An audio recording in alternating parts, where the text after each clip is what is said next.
diri sendiri, kecintaan kita pada dunia sangat besar. Cinta kita pada rumah terbuka pun sangat besar. 5 buah rumah terbuka kita boleh sampai dalam satu hari. Tengoklah hujung minggu ni, sampai 8 buah pun kita boleh sampai. Tapi rumah Allah satu waktu pun tak boleh singgah. Masjid tu kita lalu-lalu macam tu je. Subhanallah, kadang-kadang 8 buah, 9 buah kita boleh sampai rumah terbuka. Tapi sampai kesibukan tu menghalang kita daripada baca Al-Quran. Itu sedikit muhasabah lah peringkat awal tajuk kita ni. Tajuk sebenarnya yang saya bila tengok tajuk tu, tajuk ni sangat cantik. Tajuk ni adalah untuk dimuhasabah. Memang kita kena buka pintu hati kita. Kalau kita tak buka pintu hati kita, kita akan menolak apa yang kita nak muhasabah ni. Sahabat Nabi Sayyidina Umar sebut, hasibu anfusakum qabla an tuhasabu. Hisab diri kamu sebelum kamu dihisab. Barang siapa yang menghisab dirinya di dunia, maka ringanlah hisabnya di akhirat. Barang siapa yang tidak menghisab, tak menghitung dirinya ketika di dunia, maka beratlah hitungannya di akhirat. Terutamanya orang lelaki, dia selalu dihisab oleh isterinya. Betul tak? Kadang-kadang orang perempuan suka muhasabah suami dia lah. Bang, awak kan suami sepatutnya gini. Tapi bila suami nak tegur isteri, baru cakap yang pertama, awak ni kan, isteri suka komplain, suka menjawab, contohnya lah ya. Jadi kadang-kadang hisab ni sama ada daripada orang luar muhasabah, orang luar yang muhasabah diri kita. Tak apa. Okey, saya tak tahulah ni, saya akan guna ke tak PowerPoint ni. Tak apa, nanti saya cari. Ataupun boleh, okey tak apa, nanti saya tengok. Ataupun sebab masa kita sejam setengah, kita patut habis pukul apa ya? Pukul? Boleh lah, sampai Jumaat lah. Okey, 9.30, 10.30 dalam 10.45 macam tu lah ya. Dan pukul 11. Boleh ke ni tuan-tuan puan-puan? Okey, insya-Allah. Jadi bila kita sebut muhasabah, kadang-kadang orang lain muhasabah bagi kita. Kadang-kadang peristiwa daripada orang lain jadi muhasabah bagi kita. Kadang-kadang yang lebih patut adalah kita yang muhasabah diri kita. Siapa orang terdekat yang boleh muhasabah kita? Kalau seorang isteri, suami dia, anak-anak dia, pernah tak kita tanya suami, bang, apa awak nak tegur saya? Saya tak akan menjawab walaupun sepatah, awak cakap je. Berani tak? Suami yang tak berani nak muhasabah isteri. Tuan-tuan berani tak nak tanya isteri, saya sebagai suami, awak nak cakap apa, awak nak tegur apa, awak nak komplain apa, saya tak akan jawab, saya buka seluasnya. Kita kena buat. Sebab akhirat nanti memang anak, isteri, suami kita, mungkin kawan-kawan kita, mungkin ibu bapa kita, adik-beradik kita, semua akan menghisap diri kita, semua akan menuntut. Tak kira lah masa tu kita kata sampai hati ya, anak kita. Saya pernah buat beberapa kali dengan anak saya. Saya ingat anak saya akan puji ya. Kan, kita bayangkan anak kita akan sebut, Umi lah Umi yang terbaik, ibu yang terbaik. Kita bayang macam tu. Rupanya seorang-seorang komplain Umi dia. Umi yang kecil hati, dua. Kita ni bagi dulu amaran. Fikir tu betul, jangan sampai menyakiti hati seorang ibu. Nampak tak ego seorang ibu? Tapi tak, saya memang seminggu sekali, kadang-kadang 2 minggu sekali, bila time semua ada di rumah, duduk dalam satu halaqah. Tapi masa tu suami saya tak boleh ada sama. Anak nak muhasabah, nak tegur kita. Lepas tu time dengan ayah dia pula. Lepas tu lah waktunya setiap anak tu, Masya Allah, okey sekarang nak tegur apa? Atikah. Masa ni kau lah adik dia bagi. Atikah gini, Kak Atikah gini. Seorang-seorang yang umur dah mumayyiz lah. Yang mumayyiz. Sebab 5 orang dah sekolah, seorang lagi tu setahun lebih kan. Jadi saya tengok situasi tu, mula-mula kalau siapa yang tak biasa buat, kita akan rasa macam dia orang tak akan cakap ni. Tapi dah terbiasa, dia orang tunggu sesi tu. Umi sesi muhasabah. Masya Allah. Dan mereka sangat terbuka untuk terima teguran. Sangat terbuka. Daripada adik, daripada orang ni, lama-lama kita membiasakan diri kita untuk kalau bahasa kita dikritik contohnya kan, ditegur. Dan masa tu kadang-kadang kita menangis minta maaf dengan anak-anak. Dia orang ingat rupanya. Umi ingat tak? masa 10 hari yang lepas lebih kurang. Rupanya dia simpan, tunggu hari nak cakap. Kenapa? Apa yang Umi buat? Ingat tak Umi marah Atikah depan kawan Umi? Umi ada tegur Atikah. Memang tak tinggi suara, tapi Atikah rasa malu sangat. Kita pun kata minta maaf, insya-Allah Umi tak ulang lagi. Nampak tak? Sebenarnya dia orang kadang-kadang tu yang kecil itu, yang darjah 1 tu pun dia simpan. Umi ingat tak hari tu? Gini. Umi cubit kuat sangat. Kata, pada kesalahan Imran sikit je. Kadang kita menzalimi anak kita tak sepadan dengan kesalahan dia, tapi hukuman kita bagi berat.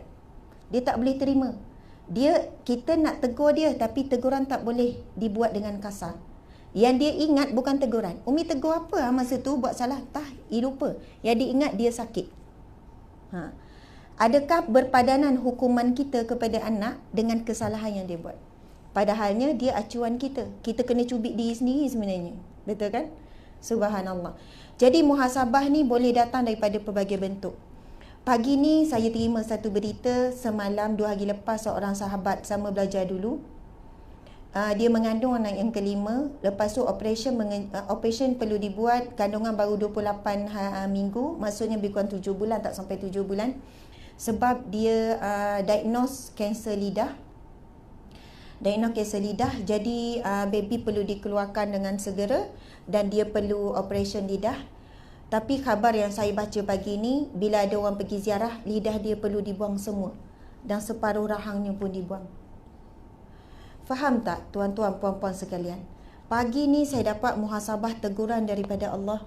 Subhanallah, bila lidah dibuang ni, seumur hidup tak boleh bercakap, seumur hidup tak boleh makan dengan normal. Sebab lidah kita tu je yang bawa makanan masuk. Jadi dia akan ditebuk makan tu melalui leher. Ibu yang masih muda, dia muda 3 tahun daripada saya macam tu. Bagaimana ya, anaknya, suaminya dan dirinya sendiri dah tak boleh dengar suaranya. Kita sekarang ibu-ibu, bapa-bapa sekalian, kita boleh bercakap lagi dengan isteri, dengan suami, dengan anak-anak. Perkataan apa yang kita keluarkan, apa yang kita nasihatkan, apa yang kita marahkan, semua itu akan dihitung oleh Allah satu persatu setiap saat. Satu patah, setiap patah akan dihitung, akan diberi balasan. Yang buruk sebesar zarah pun kan, firman Allah akan diberi. Yang baik sebesar zarah pun akan diberi ganjaran. Sebab itu kadang-kadang kita rasa lidah kita kan, kita rasa lidah kita. Padahal Allah yang Malik yang memiliki lidah kita. Sebab itu bila kita sedar Allah yang memiliki semuanya, hatta lidah kita. Jadi Allah bagi peraturan, lidah ini sepatutnya cakap apa. Sebab itu hadis Nabi SAW, Nabi bersabda, "Man kana yu'minu billahi wal yaumil akhir." Barang siapa yang beriman kepada Allah dan hari kiamat, falyakul khaira, dia akan cakap yang baik-baik. Dia fikir dulu, kalau rasa tak baik dia tak cakap. Auliyasmut, ataupun dia akan diam. Sebab itu Nabi sebut orang yang paling selamat akhir zaman ni, zaman fitnah ni kan tuan-tuan. Kalau buka Facebook ni, cerita politik macam-macam. Cerita politik mesti berkaitan dengan cerita orang politik. Dia tak ada politik saja-saja.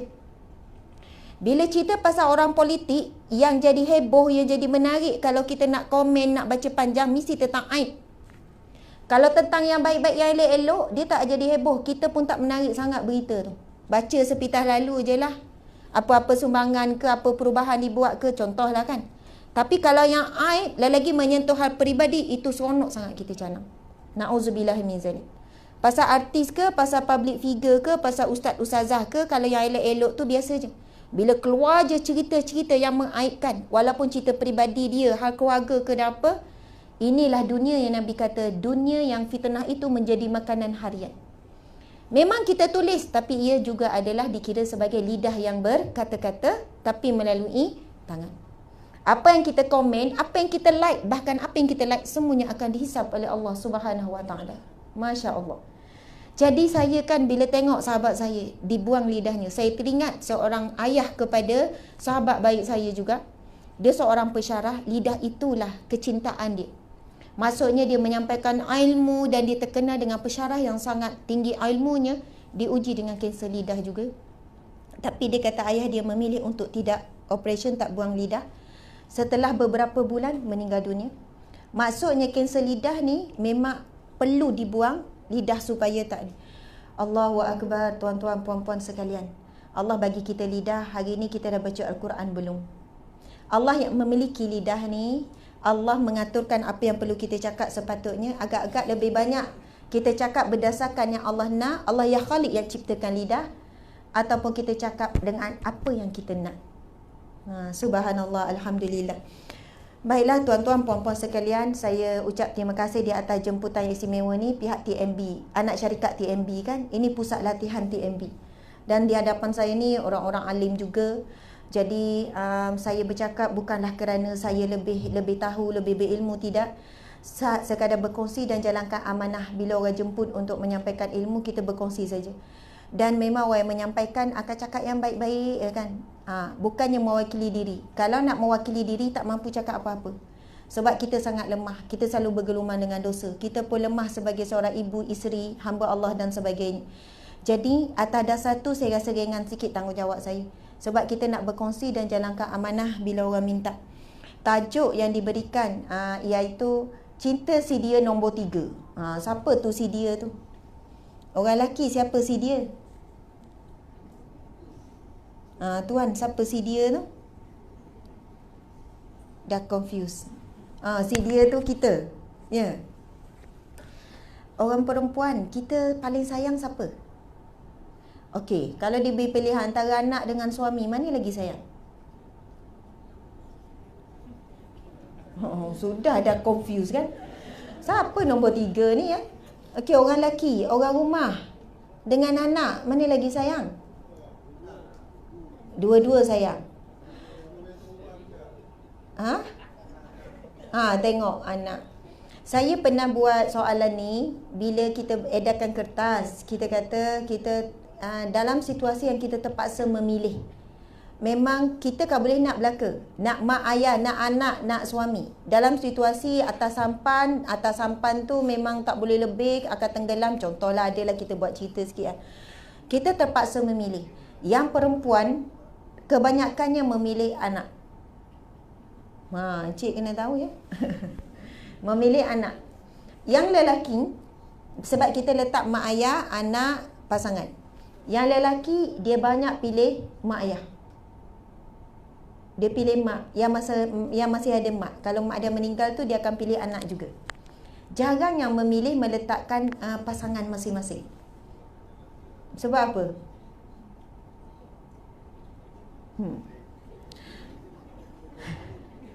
Orang perempuan sebab apa? Anak ataupun ibu ayah adalah darah daging. Betul kan? Darah daging. Dia tak akan putus macam mana pun.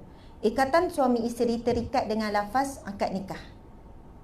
Dan dengan lafaz juga dia boleh terputus anytime. Betul kan? 3 patah perkataan boleh mengubah hidup kita. I love you, I miss you, I need you, I want you. Orang perempuan kau dapat dah ayat ni kan pagi-pagi tu dia sengih sampai petang. Sebab tu tuan-tuan, kalau tulis mesej sekarang dekat isteri ni, I love you, I want you, I need you. Contohlah kan. Nanti petang karang memang lauk special dia masak. Walaupun tuan-tuan tak rasa rindu pun. Alah, rindu apa kerja. Bagi je mesej rindu buat-buat. Orang perempuan memang tu macam suntikanlah semangat. Seronoknya. Lagi dah berapa tahun tak dapat. Tak dapat mesej-mesej macam tu. Subhanallah, 3 patah perkataan boleh mengubah kehidupan. Dia gelak lain tu. Dan 3 patah perkataan pun boleh mengubah kehidupan kita. Contohlah, I hate you. Terus berubah hidup kita. Ataupun saya ceraikan awak. 3 patah perkataan juga. Terus berubah. Maksudnya, walaupun 3 patah perkataan, lidah ni bila keluarkan, boleh mengubah emosi, kehidupan, cara berfikir, cara bertindak. Betapa pentingnya lidah, kurniaan lidah yang Allah berikan pada kita. Masya Allah. Subhanallah, lidah ini satu anggota yang sangat mudah bila nak buat ibadah, buat pahala, dan sangat mudah menghapuskannya semula. Betul atau tidak, tuan-tuan? Tuan-tuan baca Al-Fatihah contoh, baca satu muka surat Al-Quran. Baca daripada atas Bismillahirrahmanirrahim ada 19 huruf. Kalau siapa tak pernah kira, Bismillahirrahmanirrahim ada 19 huruf. Nabi SAW bersabda, sesungguhnya setiap satu huruf itu diberikan satu kebaikan, 10 kebaikan. Kalau 19 genapkan 20, 20 kali 10 jadi berapa? 20 kali 10 200 ya. Betul lah, 200. Sebab tu ada orang baca Bismillahirrahmanirrahim, Alif Lam Mim. Udah banyak, Sadaqallahul Azim. Ui, banyak dah tu. Kalau siapa rajin cuba kira, satu muka surat Al-Quran kita baca ada berapa huruf? Kali 10, subhanallah banyak. Pahala yang boleh dibuat daripada lidah. Kita pula tak sempat nak buka Al-Quran, ulang je Al-Fatihah 7 kali contohnya. Al-Fatihah 10 kali. Subhanallah. Kalau Qul Huwallah itu kita ulang 10 kali Qul Huwallah. Antaranya hadis Nabi menyebutkan akan dibina istana di syurga Allah Subhanahu Wa Taala. Qul Huwallah surah Al-Ikhlas 10 kali. Ada orang kata mudahnya ustazah, macam tu je. Sebenarnya dengan kita mengulang-ulang surah Al-Ikhlas 10 kali sehari sekurang-kurangnya, akhirnya kita jadi orang yang ikhlas. Itu sebenarnya ganjaran yang Allah bagi untuk setiap amalan supaya kita istiqamah. Bila selalu istiqamah, tak nak tinggal Al-Ikhlas 10 kali sehari. Sebab itu Al-Ikhlas, tak ada perkataan dalam surah Qul Huwallah itu Al-Ikhlas. Tetapi itu surah 1/3 Al-Quran. Kalau 3 kali baca 3/3 Al-Quran, umpama membaca 30 Al-Quran, 30 juzuk Al-Quran, apa yang nak disampaikan? Apa yang Al-Quran sampaikan? Cerita, larangan, ganjaran, semua itu untuk mendidik kita jadi orang yang ikhlas. Ikhlas datang kerja. Datang kerja ni ikhlas tak? Tuan-tuan, ikhlas tak datang kerja? Alhamdulillah, tengok muka ikhlas tu.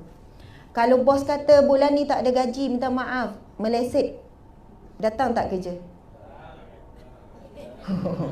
Boleh pegang kena rakam tu. Betul ke datang? Walaupun tak ada gaji pun datang juga. Sebab apa?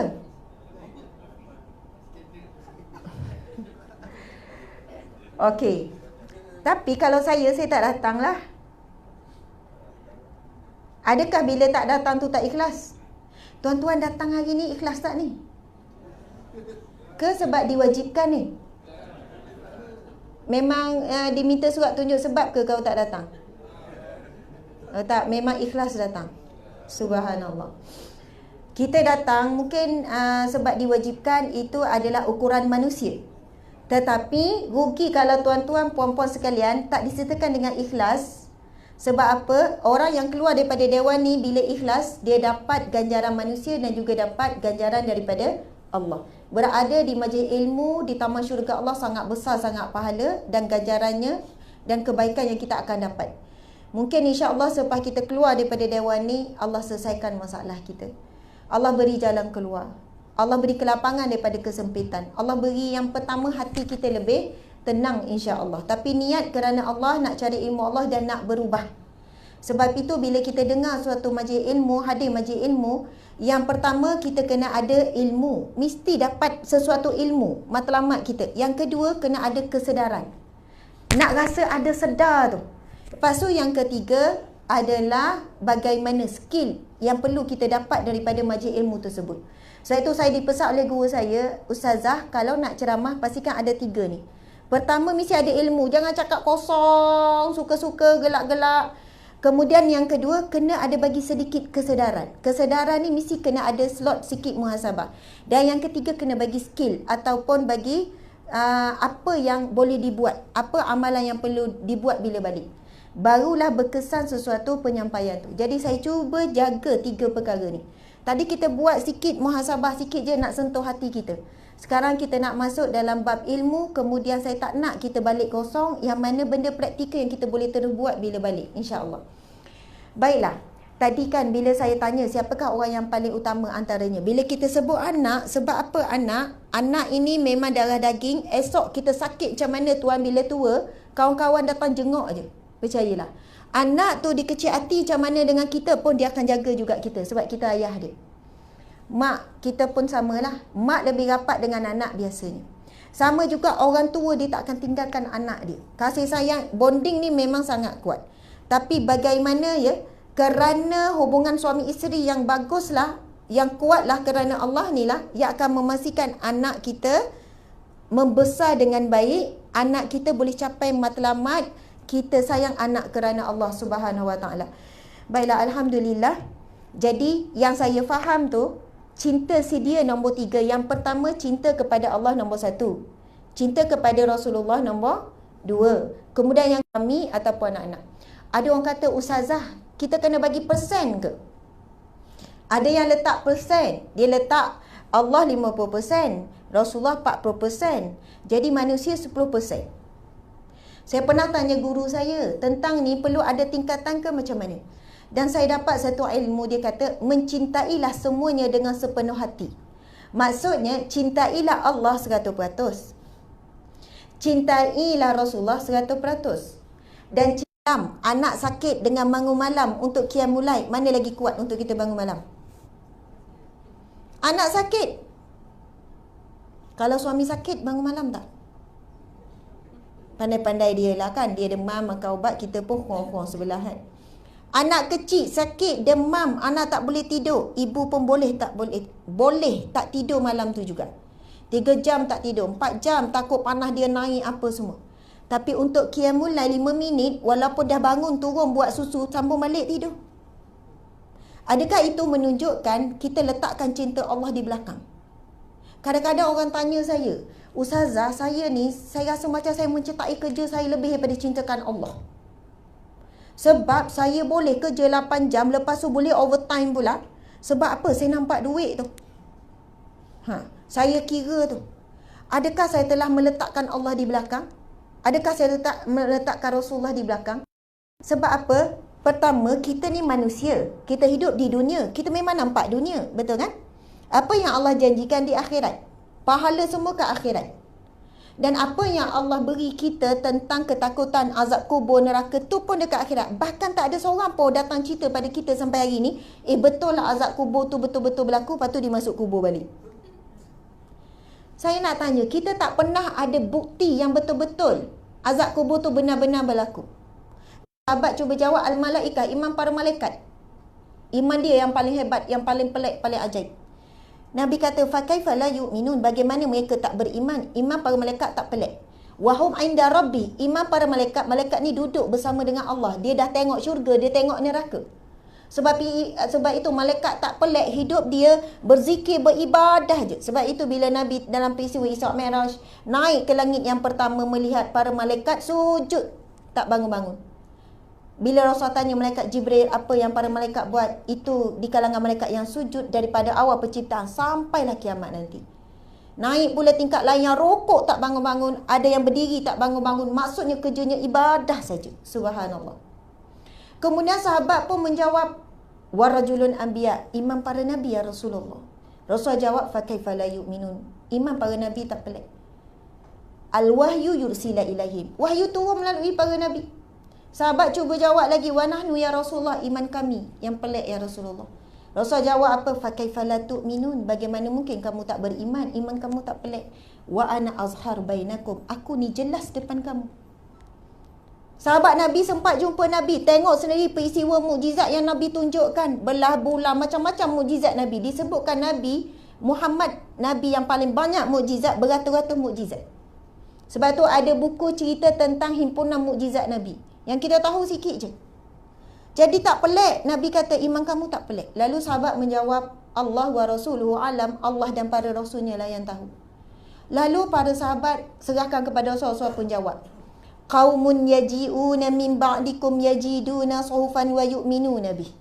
Fatuba man yarani fayu'minu bih. Fatuba, fatuba, fatuba. 3 kali Nabi ulang. Faman lam yarani fayu'minu bih. Subhanallah. Nabi cerita pasal siapa? Nabi kata suatu kaum yang akan datang selepas kamu yang ada padanya hanyalah suhuf, yakni Al-Quran. Wa yu'minu nabi, dan mereka percaya betul-betul apa yang disampaikan dalam Al-Quran. Masa tu Rasulullah pun dah tak ada. Nabi kata beruntunglah orang yang pernah bertemu denganku lalu dia beriman kepadaku. Kamu semua ni lah. Dan fatuba, fatuba Nabi ulang 3 kali. Beruntunglah, beruntunglah 3 kali Nabi ulang. Mereka yang tak pernah bertemu denganku tapi dia beriman kepadaku. Subhanallah. Nabi cerita tentang diri kita, umat akhir zaman yang iman kita paling pelik. Sebab kita tak pernah pun jumpa Nabi, tapi kita sangat yakin Nabi Muhammad satu susuk tubuh, seorang Nabi akhir zaman, dan kita wajib beriman dengan Nabi Muhammad. Dan apa saja hadis Nabi, apa saja firman Al-Quran, kita yakin. Buktinya apa? Masa kita kecil kan, ustaz cerita pasal laut terbelah. Logik tak akal kita laut terbelah? Nabi Musa alaihissalam dengan tongkat, laut terbelah dua kan, boleh lalu tengah-tengah sampai habis. Akal kita logik tak, tuan-tuan? Tak logik. Tak logik. Hari ni manusia macam mana pun teknologi canggih tak mampu nak belah laut. Bukan sekadar sampai tengah, yang depan-depan pun tak boleh belah laut. Tetapi sebab tu orang bukan Islam kata kita ni gila, kita ni tak siuman, orang Islam ni bodoh, benda tak logik pun dia terima, asalkan cerita daripada Al-Quran ataupun hadis Nabi SAW. Memang kalau ikut tak logik, mungkin masa kecil kita kata tak logik lah ustaz, macam tak logik cerita ni. Tak logik lah boleh belah bulan guna jari. Kita boleh je persoalkan masa kecil sebab budak-budak lagi kan. Tetapi sebab itu Nabi kata iman kita ni sangat pelik, sangat ajaib. Benda yang tak logik langsung, balik cerita pula dekat mak. Mak tahu tak ni boleh belah bulan. Orang bukan Islam, orang kafir kata kita bodoh, kita gila. Akhirnya mereka terpaksa terima hari ni bila satelit tengok bulan memang ada skar, sekeliling bulan itu ada parut menunjukkan bulan pernah terbelah dulu. Subhanallah, Allah Akbar. Mereka arkeologi pula jumpa kesan memang laut pernah terbelah dua dulu. Masya Allah. Semuanya membenarkan. Sebab itu yang paling mahal dalam hidup kita pada saat ini adalah iman. Percaya tanpa bukti. Percaya tanpa perlu ada apa-apa, percaya semata-mata. Sedangkan orang bukan Islam, tuan-tuan puan-puan sekalian, mereka masih lagi tak boleh menikmati nikmat percaya ni. Subhanallah. Saya kan 2 hari lepas balik daripada airport. 2 hari lepas pergi Johor, lepas tu pergi Kelantan. Lepas tu on the way balik tu orang Cina. Grab car tu orang Cina. Dia kata saya anak 2 orang. Saya susah hati, berat hati. Fikir-fikir ni. Esok anak saya nak kerja apa? Esok anak saya gini-gini. Susahlah hidup sekarang. Anak tak boleh ramai. Lepas tu dia tanya saya. Saya yang cakap. Saya anak 6 orang nak masuk 7. Oi, gila oi. Lepas tu dia kata, oi. Dia berhenti lepas saya. Saya takut juga dia buat macam ni. Macam kagum sangat. Saya sebelum ni pernah anak kelima tu saya, anak kelima, anak keenam. Jadi tak ingat pula. Anak kelima saya lahir di Australia kan.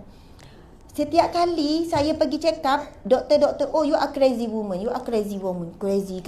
Bukanlah nak kata kita gila sungguh. Maksudnya, ya Allah, you nak jaga macam mana anak ni? Saya jawab pada orang Chinese tu kan, yang driver, saya kata, kami dalam Islam ada beberapa konsep. Yang pertama doa, minta. Sebab itu dalam Islam, Allah paksa kami berdoa. Paksa, solat wajib. Dan solat itu dari segi bahasanya adalah ad-doa. Betul tak? Maksudnya Allah paksa kita minta dengan dia. Maha baik Allah, subhanallah. Allah tahu kita sangat lemah nak minta dengan Allah sampai Allah wajibkan. Kalau kamu tak minta, berdosa. Sebab itu surah daripada doa iftitah, lepas tu baca surah Al-Fatihah, semua tu sampai habis, semua doa. Cuba baca Rabbighfirli. Rabbighfirli, ya Allah ampunilah aku. Warhamni, rahmatilah aku. Wajburni, tutuplah aibku. Warfa'ni, tinggikanlah darjatku. Warzuqni, berilah rezeki kepadaku. Wa'fu anni, wahdini, berilah hidayah kepadaku. Wa'fu anni, wa'afini, wa'fu anni. Berikanlah afiat, kesihatan padaku dan maafkanlah aku. Duduk antara 2 sujud tu memenuhi segala keperluan hidup kita. Allah paksa kita. Kalaulah solat tak wajib, pilihan agak-agak kita semayang tak? Kalau pilihan saja, tak semayang pun tak apa. Tapi Allah wajibkan. Sebab apa? Allah sebut apa dalam Al-Quran? Wa iza sa'alaka ibadi anni fa inni qarib. Apabila hamba-Ku bertanya padaku, kepadamu wahai Muhammad, katakanlah aku sangat dekat. Qarib, sangat dekat. Ujibu da'wata da'i iza da'an. Aku akan memakbulkan setiap permintaan hamba-Ku apabila dia meminta. Syarat pertama, minta. Malas minta dengan Allah. Kadang lepas semayang gulung-gulung macam tu je kes semayang. Bagi salam dah. Tak ada, malas nak minta dengan Allah kita ni. Padahal kita ada Allah yang Wahab, yang Maha memberi. Yang Mujib, yang Maha menerima. Yang Maha memakbulkan. Allah yang Razak, yang Maha memberi rizki. Allah yang Ghani, yang Mughni. Allah yang Maha kaya dan memberi kekayaan. Tapi kita lebih banyak merungut. Kita banyak mengeluh daripada banyak meminta dengan Allah. Sedangkan Allah yang wasi, yang maha luas. Subhanallah. Tu nama Allah, Asmaul Husna semuanya kan. Saya kata dalam Islam, satu, kami diwajibkan untuk meminta. Maksud Tuhan kami wajibkan, paksa kami minta dengan dia. Subhanallah. Dan yang kedua, kami juga ada satu konsep tawakal. Dia kata tawakal, saya pun terangkanlah. Tawakal ni macam ni, dah minta, kami usaha, dah kami serah. Saya memang ada anak ramai, tak takut ke esok dia orang nak kerja apa, belajar, duit tak cukup, macam-macam lagi ni. Kami yakin setiap anak yang lahir, masa tu saya borak dengan Ustazah Atikah dalam kereta, dia pun dengar sama. Setiap anak yang lahir ada rezeki. Bukan kami yang susah, kami hanya berusaha setakat mana yang kami mampu. Tentang anak, kalau satu hari saya mati pun, suami saya mati, saya tetap bukan susah hati nak mati ataupun saya membesarkan anak dengan susah hati. Saya yakin setiap anak tu ada rezeki. Memang Tuhan kami dah tetapkan setiap anak ada rezeki. Jadi saya tak adalah risau. Awak tak susah, awak tak bimbang? Ya, saya tak adalah bimbang, tapi usaha je lah apa yang mampu hari ni. InsyaAllah dia orang tak akan apa, Allah akan jaga, Tuhan akan jaga. Dia pun terdiam, mungkin dia fikir konsep. Lepas tu saya tanya dia, kalau semayang dekat mana? Saya tanya dia, semayang kat mana kan? Dia kata dekat, sebab dia Buddha kan, ada ni semayang kat sana. Kita pula semayang kat mana? Kita semayang kat mana? Kita boleh semayang anywhere, di mana-mana. Itu kelebihan yang ada pada umat Islam sahaja. Hebatnya kita. Saya tengok satu kisah, saya dengar daripada Aiki, macam mana seorang mu'alaf Cina ni, dia masuk Islam, dia perempuan. Dia kata pernah satu ketika, ada orang datang buat bancian rumah ke kampung dia, semua Cina belaka. Semua Cina belaka, kawasan perkampungan Cina. Datang seorang lelaki, cek bancian tu kan. Orang lelaki Muslim, lepas tu masuk mungkin dia tengok masa dah masuk asar, masuk waktu solat, lelaki ni minta izin nak tumpang semayang kat rumah dia. Masa ni dia baru darjah berapa, kecil lagi. Lepas tu dia tengok, lepas tu mak dia ni terkejut. Mak, boleh ke you semayang kat rumah saya ni? Boleh, kat mana-mana pun orang Islam boleh solat. Lepas tu dia minta alas ke kain ataupun dia bagi kotak macam tu, tak ingat. Lepas tu dia tumpang ambil wuduk. Lepas tu dia solat, dia cek kiblat. Kan? Cek kiblat apa semua. Subhanallah. Itulah permulaan dia kata hati dia terbuka untuk Islam. Dia cakap apa? Hebatnya orang Islam. Datang banci sampai sini pun Tuhan dia ikut dia. Faham tak? Dia orang kalau nak semayang nak apa, kena pergi tokong, betul tak? Kena keluar, kena ada tempat. Dia kata hebatnya Tuhan orang Islam, ikut ke mana-mana dia pergi ya. Masya Allah. Sejak daripada tu dia kata, kalaulah lelaki tu dengar hari ni, dia dah besar, hari tu kuat Hakim kan, terima kasih sebab anda lah yang membuat permulaan saya mencari Tuhan. Masya Allah, Allah Akbar. Kita tak sedar benda ni kadang-kadang. Kelebihan keistimewaan kita jadi orang Islam. Contohlah kalau kita letakkan suami nombor satu kan. Contoh nombor satu suami. Bila sakit, telefon suami, bang sakit lah. Suami boleh buat apa? Boleh urut. Suami buat apa? Macam mana gilir? Bawa pergi klinik. Ni tempat kerja ni. Contohlah, orang kata, Ustazah bahayanya, Ustazah kandungan dah masuk 8 bulan lebih, naik flight, betul kan? Sebenarnya saya ni ngam-ngam je. Pramugari tu lepas tak nak lepas je, tapi ada surat doktor, saya meminta doktor tu cakap, kalau airline lain tak lepas dah sebab 32 minggu dah. Doktor cakap, saya pujuk doktor, tulislah yang saya ni memang available, saya masih sihat, saya masih kuat, tanggungan ni. Jadi memang saya tengok surat doktor tu memang sangat bagus. Please izinkan dia untuk naik kapal terbang. Surat doktor. Tapi ada bimbang tak saya? Ada. Sebab pressure tinggi tu bahaya pada kandungan. Sebab kandungan dah ni. Kemudian kandungan yang keberapa pula, maksudnya risiko tu. Kemudian bila berlaku hentakan, bila turun. Ada turun, hentak kuat kan? Subhanallah. Masa tu memang tak ada siapa bersama kita. Walaupun masa kita sakit, senak sebab jadual penuh, kita boleh telefon je suami, bang, ya Allah senaklah ni, sakit lah ni. Tapi subhanallah, bila kita letakkan Allah nombor satu kan, pegang bahu, ya Allah, ya salam, engkau lah yang maha memberi sejahtera, sejahterakanlah kandunganku ya Allah. Setiap kali tu kita akan jadi, ya Allah, sakitlah ya Allah. Yang boleh menghilangkan sakit kita hanyalah Allah. Betul kan? Bukan kata suami tak ada peranan apa. Suami bagilah semangat. Suami bagilah ni apa semua. Tapi memang hakikat sebenarnya memang yang sentiasa bersama kita setiap saat hanyalah Allah. Yang setiap saat bersama kita, tak pernah meninggalkan kita, hanyalah Allah. Suami sangat terhad boleh tolong kita. Anak sangat terhad. Kawan-kawan sangat terhad. Kita bangun pagi tadi sampai tidur balik, yang menguruskan hidup kita Allah ya Barik, yang maha mengaturkan. Allah aturkan hidup kita sempurna. Keluar selamat, balik rumah selamat. Siapa yang jaga kita? Allah ya Hafiz, yang maha menjaga. Allah ya Muhaimin, semua ini nama Allah Asmaul Husna ya, yang maha mengawasi kita. Ada orang aksiden, ada orang kena ragut, ada orang rumah dia masuk pencuri. Kita selamat daripada semua ni. Aksiden pun tak adalah sampai teruk. Nak sebutnya, selama ini kita terdedah dengan bahaya sangat banyak. Anak orang tu kena colek, banyak sangat bahaya di luar sana. Keluar je daripada rumah, kita berhadapan dengan bahaya. Tapi sebab ada Allah yang tak pernah tinggalkan kita. Allah ya Hafiz, ya Muhaimin. Allah ya Basir, yang selalu memerhatikan kita. Allah ya Sabi, yang sentiasa mendengar keluhan kita. Allah ya Syahid, Allah yang selalu menyaksikan kita. Allahu Akbar, Allah sangat baik dengan kita. Sebab itu, bila tajuk hari ni, kan, sayang si dia nombor 3, yang saya kata 100% tu macam ni. Bila berkaitan dengan Allah, melibatkan Allah, memang kita kena tolak tepi tentang anak, tentang suami. Contohnya beginilah kan, bertembunglah solat dengan kehendak suami ataupun kehendak anak. Contohlah kan, bila bertembung, kita dahulukan solat. Tapi tengok keadaan lah, kalau ada masa lagi apa semua kan. Kalau perut lapar dengan solat, nak dahulukan mana ni? Makan dulu tuan-tuan. Ya. Masalah kita ni memang kenyang, dah terlebih kenyang. Kan? Melainkan kalau dalam keadaan memang kita sangat lapar, hidangan pun dah ada, dengan niat makan tu supaya kita solat dengan lebih khusyuk. Itu maksud hadis Nabi tu. Supaya solat kita lebih tenang, lebih khusyuk. Kita makan sekadarnya untuk hilangkan. Tapi bila dah makan, kita makan sampai kenyang-kenyang, menyandar, barulah semayang khusyuk, itu cakap. Sebenarnya tak. Cara kita makan tu telah menghalang untuk dapat khusyuk. Dan kita makan bukan keperluan dah ketika tu. Memang sebab nafsu memang melantak sungguh-sungguh sebab makan dalam keadaan yang lapar. Jadi dalam keadaan tersebut sunat untuk kita makan sekadarnya untuk hilangkan rasa lapar, kemudian salatlah. Ini sampai menambah-nambah apa semua, bukan kata tak boleh, boleh, bukan kata haram.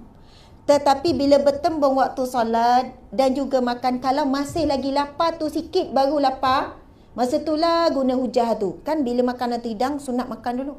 Tapi ia dalam keadaan bagaimana? Kelaparan yang kita mengganggu khusyuk. Keutamaan di situ tetap solat sebenarnya. Faham tak? Sebab kalau kelaparan yang teramat mengganggu tenang solat. Jadi kita dibenarkan untuk makan sekadarnya supaya mendatangkan ketenangan. Sebab itu para sahabat, dia makan sekadar menegakkan tulang belakang. Kalau tak makan melepek, tak boleh nak bangun. Makan tu sekadar untuk menguatkan badan. Tetapi kita hari ini terbalik. Makan melemahkan untuk ibadah. Baca Quran tak sampai satu muka surat, dah terlelap, dah tidur. Sebab makan terlebih. Sebab kita ni semua terlebih belaka. Kita sepatutnya makan sikit, tapi kita sikit-sikit makan. Kita sepatutnya rehat sedikit, tapi sikit-sikit nak rehat. Patut tidur sikit, malam kita banyakkan ibadah, tapi sikit-sikit nak tidur, tidur banyak. Kita sepatutnya cakap sikit-sikit. Ini orang paling selamat. Tapi kita sikit-sikit nak bercakap. Memang kita terbalik.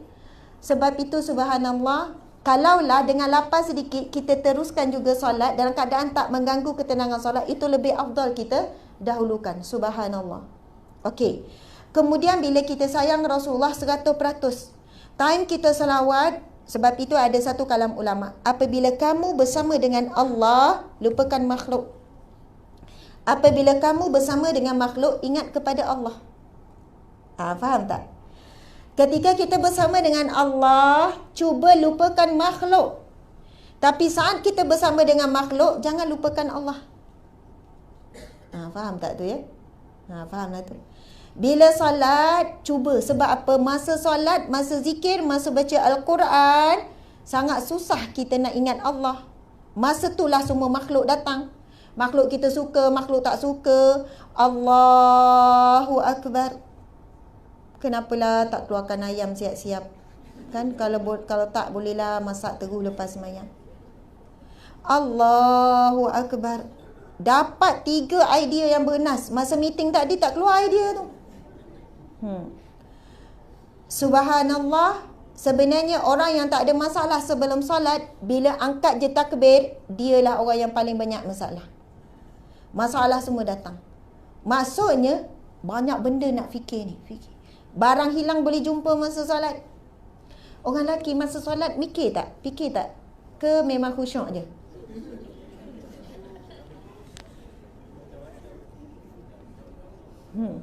Tuan-tuan fikir apa masa sembahyang?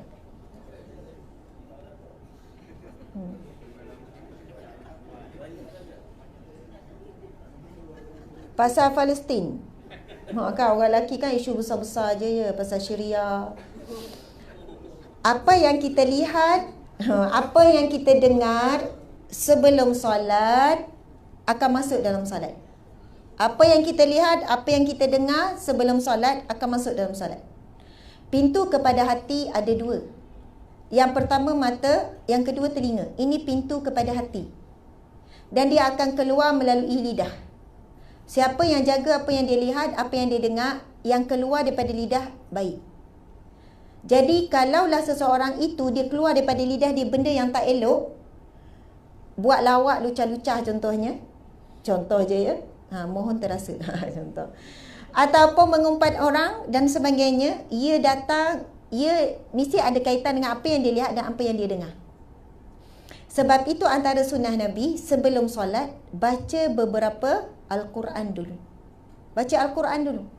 Kan Nabi bila Anas bin Malik ditanya Rasulullah, maksud selepas sahur Rasulullah buat apa? Baca lebih kurang 50 ayat. Lebih kurang 10 minit. Itu yang boleh tahu jarak waktu imsak tu antaranya. Sebab apa? Apa yang kita baca, contohlah kalau kita nak ubah betul solat kita, nak dapat solat berkualiti, solat yang tenang, solat yang ada nilai, solat yang boleh mengubah diri kita, yang boleh ubah hidup kita, yang boleh ubah rezeki kita, yang boleh ubah hubungan kita dengan suami isteri, yang boleh ubah anak-anak kita, mesti bermula daripada solat yang berkualiti. Siapa yang ubah solat, Allah akan ubah sekeliling dia. Hadis Nabi kan, Nabi sebut, Ifazillah yahfazka, kamu jaga Allah, Allah akan jaga kamu. Ifazillah tajidu tujahaka, kamu jaga Allah, kamu akan dapati Allah ada depan kamu. Wa iza sta'anta fasta'in billah, bila kamu perlukan pertolongan, minta tolong dengan Allah. Wa iza sa'alta fas'alillah, bila kamu perlukan sesuatu, nak sesuatu, minta saja dengan Allah. Nabi bersabda, as-salatu imaduddin, salat ini tiang agama dan tiang kehidupan. Adin maksud juga tiang kehidupan. Faman aqamaha, siapa yang mendirikan solat, aqamaha ni kena faham, bukan solat saja-saja ni. Faqad aqamaddin, dia sedang mendirikan agama dan mendirikan hidupnya. Waman taraka, siapa tinggalkan solat, faqad hadamaddin, maka dia telah meruntuhkan agama dan meruntuhkan hidup dia. Runtuhkan kehidupan dia suami isteri, dia sedang runtuhkan kehidupan anak-anak, dia sedang rosakkan rezeki dia, dia ada kaitan semua. Adin ni masuk agama dan juga kehidupan. Tuan-tuan, saya sebelum berhenti kerja, dulu saya kerja di JAKIM, Jabatan Agama, saya sebagai perunding cara rumah tangga, kaunselor. Kerja saya tak boleh lari. Kalau tuan-tuan hari-hari orang cerita masalah, tuan-tuan lari tak? Siapa sanggup? Kalau hari-hari lah orang ketuk pintu rumah kan, ada masalah ni, esok datang lagi. Hari ketiga saya rasa kunci pintu kerik-kerik duduk dalam rumah. Padahal ada dalam rumah tu. Tapi masa tu sebab Allah bagi amanah tugas, satu hari 4, 5, 6 kes. Orang lelaki pun datang mengadu apa semua. Tapi masa tu Allah bagi saya ilmu ekspres tentang masalah manusia, masalah suami isteri, masalah anak, masalah rezeki. Dan saya niat saya sebab tu bila orang datang, kita mulakan dengan Al-Fatihah. Nanti kita pasu tutup, saya kata apa yang saya cakap, ilham daripada Allah. Memang minta petunjuk pada Allah sebab lain kes, lain kaedah dia. Dan saya kata sangat penting pertolongan Allah nak buka pintu hati bila orang ni dengar. Subhanallah, Masya Allah tuan-tuan. Kami buat kajian, punca masalah rumah tangga, masalah manusia, masalah kehidupan. Sebab kita buat statistik daripada soal sidik, dia orang akan jawab. Punca utama solat. Punca utama solat. Maka ubatnya juga solat. Orang Islam tak nampak macam mana kaitan solat boleh selesaikan masalah rumah tangga dan bagaimana sebab solat masalah rumah tangga, masalah anak, masalah rezeki. Tapi bila kita jelaskan betul-betul kaitannya, sebenarnya mudah je. Contoh, Ustazah, isi saya ni tak hormat saya, dia suka maki hamun. Saya pun baca mesej. Maki hamun sungguh-sungguh ni, bukan tahap biasa ni. Hei setan, kau tak reti nak balik ke? Ha? Bukan saya reka, tuan-tuan rasa berapa lama boleh bertahan? Lepas tu Ustazah baca lagi mesej lain. Hei babi, kau nak balik kau berapa ni? Oh, panggilan manja. Manja tak? Yelah kalau hei babi, kan manja tu. Saya kan terkejut. Saya kata, ush dahsyat tuan. Dahsyat ni. Lepas tu saya telefon isi dia. Sebab nak buat temu janji apa kan. Saya ingat kesok memang saya terus telefon. Lepas tu, puan, kenapa ni? Puan tahu tak berdosa ni? Puan sebut macam ni, panggil suami macam ni. Dah mulut saya mulut neraka. Nak macam mana Ustazah? Oh, saya tu kan dengar jawapan dia tu. Wabillahi taufiq wal hidayah. Assalamualaikum. Saya kata, tak apa puan, nanti ya kita ni. Saya pun kata, cik, saya pun bincang dengan suami. Saya kata, saya tanya, minta maaf saya nak tanya cik, semayang cik macam mana? Mesti cik solat. Lain perunding cara, lain kausal, lain kaedah. Tapi saya sebab dah buat kajian, buat tu, pasu baca. Ya Allah, memang mesti ada kaitan dengan solat. Dan banyak testimoni klien, dia ubah solat, dia baiki solat, masalah selesai. Subhanallah. Saya bukan cakap tipu tuan-tuan. Hari Jumaat yang mulia, itu himpunan testimoni daripada kes-kes klien saya. Saya mesti tegur, cek solat je. Sebab cerita-cerita lain, nak cerita punca apa semua kita boleh himpun, kaedah tip, kaedah ni. Tapi yang terbaik, subhanallah, Allah dah bagi instrumen yang terbaik sebenarnya solat. Lepas tu, dia kata, kadang semayang Ustazah, kadang tak semayang. Dah tengah masalah, susah hati macam ni, semayang tak khusyuk, baik tak payah semayang. Oh, ramai. Dan paling tinggi, statistik yang paling tinggi yang tak solat adalah orang lelaki. Suami. Isteri kadang tu masalah macam mana, saya tak tinggal semayang, tapi suami saya susah nak semayang. Paling takut. Dan hari ni pun remaja lelaki lebih ramai tak solat berbanding remaja perempuan. Orang perempuan dia ada rasa takut, ada rasa risau, ada rasa bersalah. Orang lelaki tak semayang, tak rasa bersalah selamba. Makan, senyum macam orang beriman je kan. Bukan kita nilai apa. Dan saya tahu insya-Allah tuan-tuan semua orang jaga solat dan sebagainya, insya-Allah. Kita pun orang perempuan jaga solat. Tapi orang perempuan tolonglah jaga. Solat jaga, tapi tak jaga syarat sah solat. Kita ada syarat wajib solat, syarat sah solat. Ini dua ni sebelum solat kena settle. Syarat sah solat, syarat wajib solat, semua wajib solat ni. Islam, balik, mubayyiz, berakal, suci daripada hadas. 5. Kemudian syarat sah solat, ia mesti dipastikan sebelum solat. Pertama, beraurat, wajib. Aurat settle. Jangan kes semayang tu, jangan kes semayang tu, kain singkat bila sujud nampak. Lepas tu katakan tak sengaja. Dah tahu kain singkat sebelum semayang, kira sengaja. Lepas tu mulalah dia duduk pijak kain tu kat belakang. Bila sujud belakang tu, gebah dia tolak. Padahal dia tahu sebelum semayang lagi, kemungkinan untuk aurat terdedah tu memang akan nampak. Jadi dia awal-awal lagi tak jaga bab aurat. Aurat solat sama aurat di luar solat. Sebab itu kalau kita nak tahu aurat kita, pakaian kita sekarang menepati syarat ke tidak, cukup tak syarat nak semayang? Cukup tak syarat nak semayang dengan pakaian yang kita pakai? Seluruh tubuh kecuali muka dan tapak tangan. Kaki juga kalau nampak waktu solat tak sah, maka kaki juga wajib. Mazhab Syafi'i wajib tutup. Kalau tak cukup syarat untuk solat dengan pakaian kita ada, mungkin nampak bentuk badan dan sebagainya, maka pakaian kita belum menepati syarat. Subhanallah. Kita bimbang para wanita sekalian, pakaian yang menutup aurat sempurna adalah kain kafan kita. Masa tu dah tak ada guna sebab dah tertutup pintu taubat kita. Jadi pakailah pakaian menutup aurat sebelum betul-betul kita ditutup saat kita tak bersedia nak pulang kepada Allah Subhanahu Wa Taala. Okey, baiklah.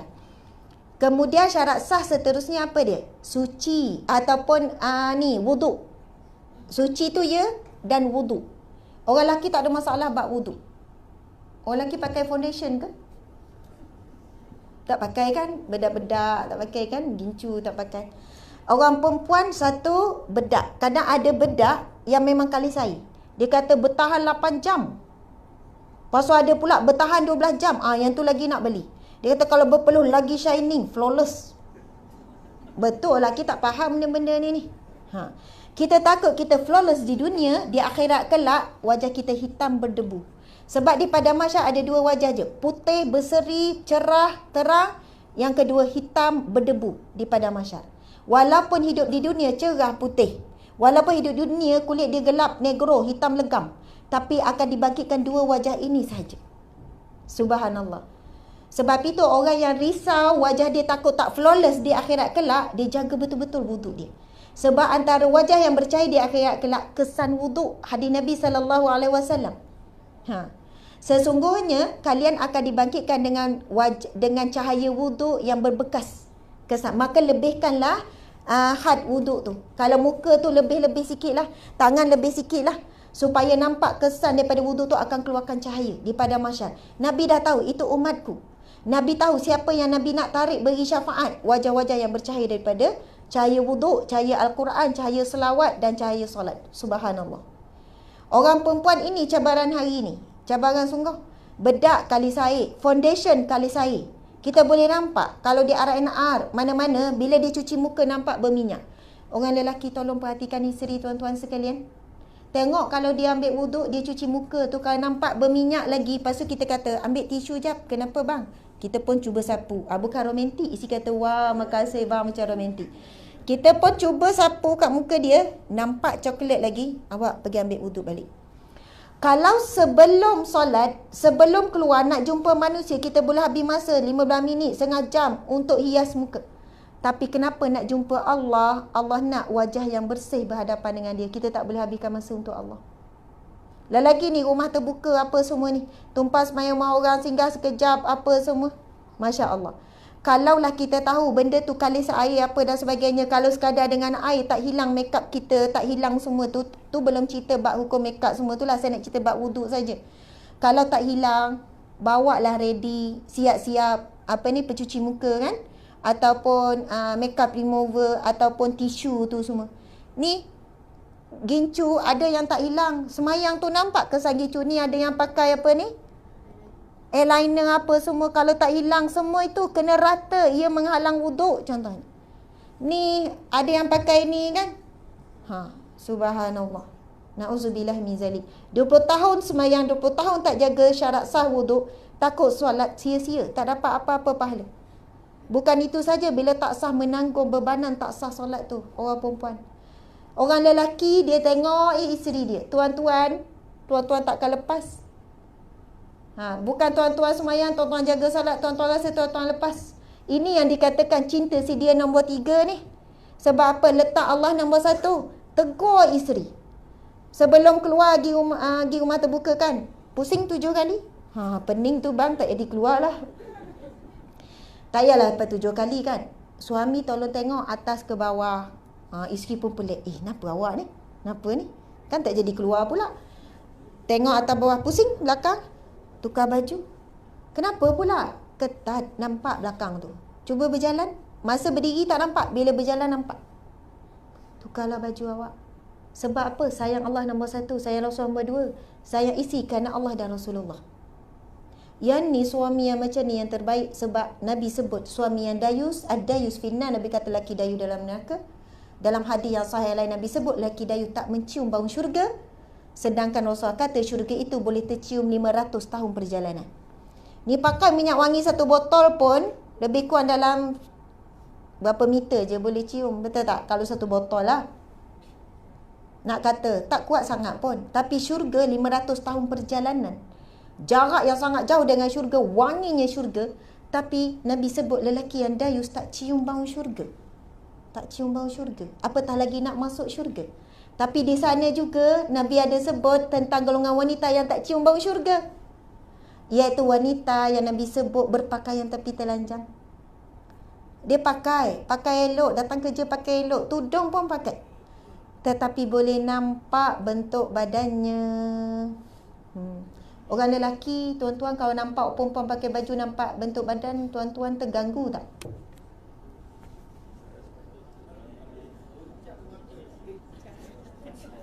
Apa dia sebut? Pejam mata. Masa tu dah lah tengah buat wiring tuan-tuan. Kan? Nak sambung wayar tuan-tuan pula terputus kan. Terganggu tak tuan-tuan? Jujur lah, jujur. Terganggu. Kira normal lah tu. Kalau tak terganggu, kena check dengan doktor, hormon tak stabil. Kan? Memang Nabi sebut pun, Zuyina linas, dijadikan indah. Dijadikan indah bagi pandangan lelaki, antaranya adalah para wanita. Dan Nabi sebut, tidak ada fitnah yang lebih berat, ujian lebih baik yang aku tinggalkan kepada kamu, wahai para lelaki, adalah daripada ujian wanita. Subhanallah. Tapi saya sebut ni, orang tanya, siapa yang salah, lelaki ke perempuan? Dua-duanya. Kedua-duanya. Subhanallah. Sebab itu, kita janganlah jadikan kita jadi asbab menyebabkan lelaki tak mampu tundukkan pandangan ataupun naiknya syahwat dia. Dan dalam keadaan tuan-tuan bekerja, di hadapan tuan-tuan ni terbentang bentuk-bentuk maksiat, maka ketika itu memang dituntut untuk menundukkan pandangan. Bukanlah sampai pejam mata tuan-tuan. Kan? Memang langgar tiang lah. Tundukkan pandangan bukan semestinya jalan tunduk. Kan? Tunduk. Tetapi memalingkan pandangan tersebut, tidak menetapkannya. Bila tengok, terus paling. Ucap apa tu? Astaghfirullah. Ada kata rizki kan Ustazah, pandangan pertama. Lepas tu tak kali-kali tengok. Kan? Kalau dah kali kedua dah berdosa. Jadi dia tengok tak ni. Tak ada istilah rizki pun dalam bab maksiat. Maksudnya bukan rizki yang dimasukkan rizki yang baik. Maksudnya bila tertengok, Allah sedang menguji kita. Ada hadis Nabi, an-nazaratun, pandangan mata. Sahmun masmumatun min sihami iblis. Pandangan mata yang bersyahwat lah, adalah anak panah beracun daripada anak panah iblis. Faman tarakaha bi khaifillah li khaifillah, barang siapa yang meninggalkan pandangan mata tersebut kerana takutkan Allah, yajidu halawatahu fi qalbihi, akan diberikan kemanisan iman di dalam hatinya. Mungkin itulah jawapan kita. Kenapa solat tak khusyuk, tak nikmat? Kenapa baca Quran tak rasa nikmat? Kenapa zikir tak rasa apa-apa? Sebab kita sangat tak jaga mata kita. Kita tengok aja, tak ada rasa apa-apa. Bahkan ada orang kata, saya tengok Ustazah tak rasa apa-apa, okey ya. Lagi parah hati dia. Bukan kata iman tuan kuat ni, sampai tak tergugat langsung ni. Kalau kita baca kisah para ulama, contohnya Imam Syafi'i, dia hanya ternampak, bukan sengaja, ternampak. Dia dah hilang beberapa ilmu yang sangat berharga. Kita kata lemahnya iman dia. Tak nak bagi tahu hatinya sangat bersih. Umpama kalau pinggan tu putih kan, tiba ada kotoran sikit. Nampak tak? Nampak. Tapi kalau pinggan tu memang dah kotor, tambah kotoran ni yang baru, tak nampak kotor, memang dah kotor. Lagi kalau hati tu dah hitam, tambah satu titik hitam lagi, tak ada beza dah. Sebab itu antara tanda hati kita ni sehat, nurani kita masih lagi sehat, bila nampak je maksiat, terus terasa. Rasa susah hati, rasa tak sedap hati tengok. Tapi kalau tengok maksiat, tengok benda yang boleh sepatutnya menaikkan syahwat tapi tak rasa apa-apa, kita bimbang hati kita terlalu tenat, terlalu sakit, terlalu kotor. Bukan sebab tanda keimanan, tak. Bukan tanda kuat iman dan sebagainya, subhanallah. Jadi, tadi tu, para lelaki sekalian. Orang Melayu kita faham, lelaki yang dayus ni, kalau lelaki takut bini. Sebab tu ada Pertabi, Persatuan Takut Bini. Siapa pengerusi kat sini? Oh, ada yang tunjuk. Pertabi Persatuan Takut Bini. Yang saya dengar ni daripada orang lelaki. Masa tu saya ada ceramah program wanita, anjuran wanita, Persatuan Puspanita. Tapi hadir masa tu lelaki juga. Saya kata, ada tak puspa lelaki? Kata tak ada Ustazah, Pertabi ada. Pertabi saya tak pernah dengar. Persatuan Takut Bini ataupun Persatuan Bini Menakutkan.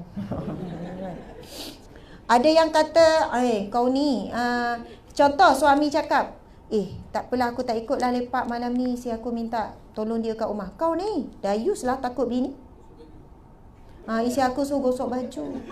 Isi aku suruh ni. Kau ni, apalah dayus lah, orang lelaki keluar je, tak perlu nak ni. Isteri tak bagi pun keluar je, bukannya. Seolahnya dayus tu diberi gambaran yang salah dari sudut fahaman kita. Bahkan subhanallah sebaliknya berlaku. Seorang suami yang tahu kedudukan isterinya tengah sakit, tak sihat, lalu tak keluar, subhanallah, ini adalah ciri-ciri suami yang soleh, suami yang baik. Ia sangat mengikut akhlak Nabi SAW. Contohnya lah, Sayyidatina Aisyah pernah bercerita, suatu malam Rasulullah maksud membisik kat telingaku, wahai Aisyah, izinkanku untuk bangun di tengah malam, bangun untuk bertemu dengan Tuhanku. Nak tinggalkan orang rumah ni, isteri ni tengah tidur, bukan nak pergi mana ni, bukan nak pergi mengentai ke membola ni tuan-tuan. Nak keluar, nak bangun, nak tinggalkan di tempat tidur untuk solat. Tanya Aisyah. Aisyah jawab, ya Rasulullah, aku sangat suka engkau berada di tepiku, di sampingku. Tapi aku juga sangat suka bila engkau bertemu dengan Tuhanmu. Masya Allah. Subhanallah. Sebab itu tuan-tuan memang tak perlu minta izin isteri. Tuan-tuan boleh keluar. Walaupun isteri kata, saya tak izinkan awak keluar. Boleh je keluar, betul kan? Tetapi kalau encik tidak keluar kerana menjaga kebajikan isteri, encik mengikut sunnah Nabi SAW, ikut akhlak Nabi SAW. Masya Allah. Subhanallah. Kalau sebut pasal Dayus ni, bila Nabi ditanya, Famad Dayus ya Rasulullah, siapa lelaki Dayus ya Rasulullah? Lelaki yang Dayus ialah lelaki yang membenarkan ahli keluarganya melakukan maksiat. Keluar rumah, mendedahkan aurat, tak jaga pergaulan, tak ada jaga isi, tak jaga anak perempuan, tak jaga anak lelaki dan sebagainya. Biar dengan ayat, alah dia dah reti fikir Ustazah, dah besar, dah tua dah. Ramai orang lelaki sebut macam ni. Saya buat kaunseling ke apa kan, alah dia bukan tak tahu. Saya kata, encik, sekali jadi suami seumur hidup. Sekali jadi ayah, sekali jadi ibu, sekali jadi isteri, jadi seumur hidup. Jawatan yang tak boleh diletakkan. Lepas tu kata, dah saya tak mampu, saya dah cakap, kira dah cukup syarat dah tu ya. Ramai yang memudahkan dalam bab urusan ni. Kita rujuk pada hadis Nabi SAW. Man ra'a minkum munkara, barang siapa yang melihat suatu kemungkaran, falyughayyirhu biyadihi, maka dia perlu ubah dengan kuasa, dengan tangannya. Fa illam yastati', kalau tak mampu, fa bilisani. Fa illam yastati' fa biqalbi, wa dzalika adhaful iman. Nabi sebut, apabila seseorang daripada kamu melihat satu kemungkaran, maka cegah, ubahnya dengan apa yang pertama, dengan kuasa yang ada. Saya nak tanya suami, ada kuasa tak terhadap isteri?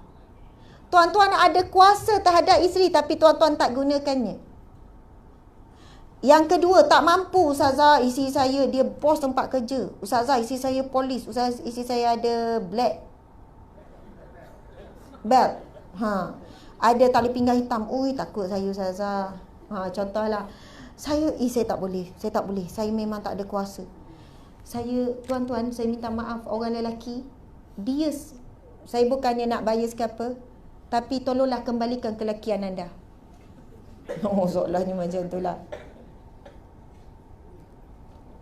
Ramai orang lelaki, dia lepaskan kesuamian, kelakian dia yang lepaskan.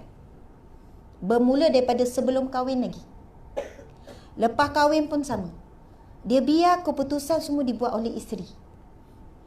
Padahal ada waktunya isteri bagi peluang untuk isteri ni suami buat keputusan. Bang, kita, walaupun benda kecil, saya minta maaf, bermula benda kecil. Sebab saya kaunselor, saya peninjau rumah tangga, saya hadapi kesukaran ni, bila tahap suami ni, ego dia dah mula tinggi, Ustazah, semua dia belaka keputusan.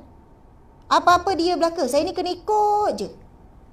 Saya akan tanya suami ni, minta maaf encik mula bagi isteri buat semua keputusan sejak bila? Betul tak sejak sebelum kahwin? Apa maksud Ustazah? Saya tanya. Masa isteri dulu, sebelum kahwin, awak, kita nak pakai baju warna apa? Terpulanglah pada awak. Awak, kad kahwin, nak warna apa? Ikutlah mana baik bagi awak, baiklah bagi saya. Awak, menu apa? Ikutlah. Sebab malah fikir. Awak, kita ni, saya ikut awak je. Sampai lepas kahwin, benda-benda penting pun semua. Awak, kita nak balik, kita nak jalan kat mana? Mana-mana lah awak suruh, saya ikut je. Awak, anak kita nak sekolah mana ya? Ikutlah, mana-mana sekolah pun okey ya. Awak, anak kita ni, semua serah dekat isteri. Fikir dan buat tindakan. Saya cakap, sungguh ni, orang lelaki sebab dia malah fikir. Sampai ketika suami ni, sekali dia nak test. Okey, saya ni, awak ni, isteri dah menjawab. Sebab dah terbiasa daripada awal kahwin, sampai 10 tahun kahwin, 15 tahun kahwin, semua suami malah fikir dia serah pada isteri. Sebab tu bila suami datang, dia mengadu pasal ni, saya kata, encik, berapa tahun encik biarkan isteri buat keputusan, fikir, sebab kemalasan encik untuk berfikir dan encik sendiri tak nak buat tindakan, encik kena sabar dalam tempoh yang sama. Oh, 15 tahun saya kena sabar. Kalau encik boleh cepat lagi, alhamdulillah. Encik tak boleh nak immediately untuk isteri berubah sekarang. Alah, kadang benda remeh-temeh. Ya, daripada remeh-temeh jadi perkara yang besar-besar. Bab pendidikan anak, bab itu, bab ini. Awak lauk apa nak makan hari ni? Ikutlah apa-apa lauk, saya tak kisah. Nak fikir lauk, nak masak, susah tak orang perempuan? Susah. Susah encik. Dia nak fikir, nak ingat balik semalam makan apa, hari tu makan apa ni untuk seminggu. Nak masak apa ni? Tapi lelaki ramai meremehkan. Sebab ayat tu lah ayat paling selamat. Mana baik bagi awak, baik bagi saya. Saya ikut je apa awak, ayat selamat. Sebab apa? Nak kosong, fikiran nak kosong, tak nak fikir. Benda ni subhanallah, saya nak cakap orang lelaki kalau bertanggungjawab, sebelum kahwin lagi dia dah cakap. Baju apa saya tak kisah, tapi dengan syarat. Baju kahwin tu nanti awak kena longgar. Tudung awak pakai kena tutup dada. Dia dah tunjuk sifat kesuamian, sifat lelaki sejati tu daripada sebelum nikah lagi. Lepas tu awak solek tu nanti pesan. Saya nak cakap sendirilah. Jangan solek lebih-lebih, natural je, gini. Maksudnya dah tunjuk sifat kepimpinan tu sebelum nikah lagi. Tapi ramai mana hari pertama nikah, suami dah jadi lelaki yang dayus. Dia membenarkan isterinya salam dengan semua orang. Dia benarkan orang melihat bentuk badan isterinya dan sebagainya. Subhanallah, kalau letakkan Allah nombor satu, benda ni tak berlaku. Tapi sebab apa? Lebih mencintai bakal isteri, lebih mencintai tunang, lebih mencintai pujian manusia. Sebab itu Allah berada di belakang. Maksudnya, kesimpulan dah ke ni? Pukul berapa ni? Tak ada soalan ke? 10.30, ada lagi masa sikit. Kalau ada nak tanya, angkat tangan terus ataupun tulis surat. Saya sangat suka in between ni. Sebelum habis ada soalan-soalan, saya tak nak short sendiri. Mungkin ada orang lelaki nak tanya, kita buka dulu boleh? Okey, tuan-tuan.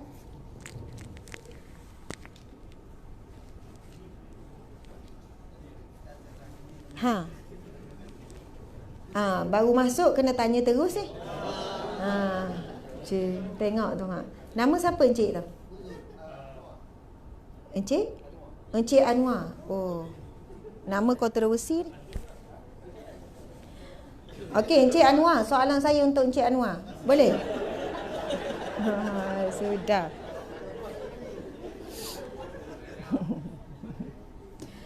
Sungguh ni, boleh ya Encik Anwar? Boleh insya-Allah. Okey, baiklah. Encik Anwar, siap dia tak tahu apa-apa, duduk kena tanya soalan. Jadi saya tanya orang sebelah Encik Anwar. Okey, subhanallah. Boleh tak encik sebelah? Boleh ke tak boleh ni? Tengok dulu soalan apa ya. Subhanallah. Okey, encik. Encik sebagai seorang lelaki, sebagai seorang suami, ya? Encik ada isteri tak? Ada. Okey. Apa cabaran utama encik sebagai seorang suami dalam mendidik isteri, ataupun cabaran suami jadi seorang lelaki jadi suami, cabaran dia apa berkaitan dengan isteri? Encik, adakah encik juga mangsa bebel? Mungkin ada orang lelaki tu, masalah utama saya isteri kuat membebel ustazah. Apa masalah utama orang lelaki, cabaran? Encik bagi tahu satu untuk muhasabah kita orang perempuan.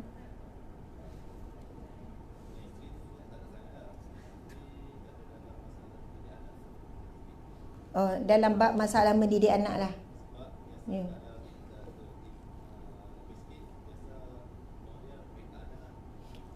Ibu ni suka backup anak. Kalau ayah ni nak mendidik contohnya. Okey. InsyaAllah. Soalan tanya saya terima. Apa pandangan ustazah tentang ada orang yang cakap walaupun dia tak solat tapi dia baik. Dan yang solat ni tak semestinya baik. Okey, soalan yang sangat bagus. Okey, jadi pertama saya nak sentuh apa yang luahan para suami ni.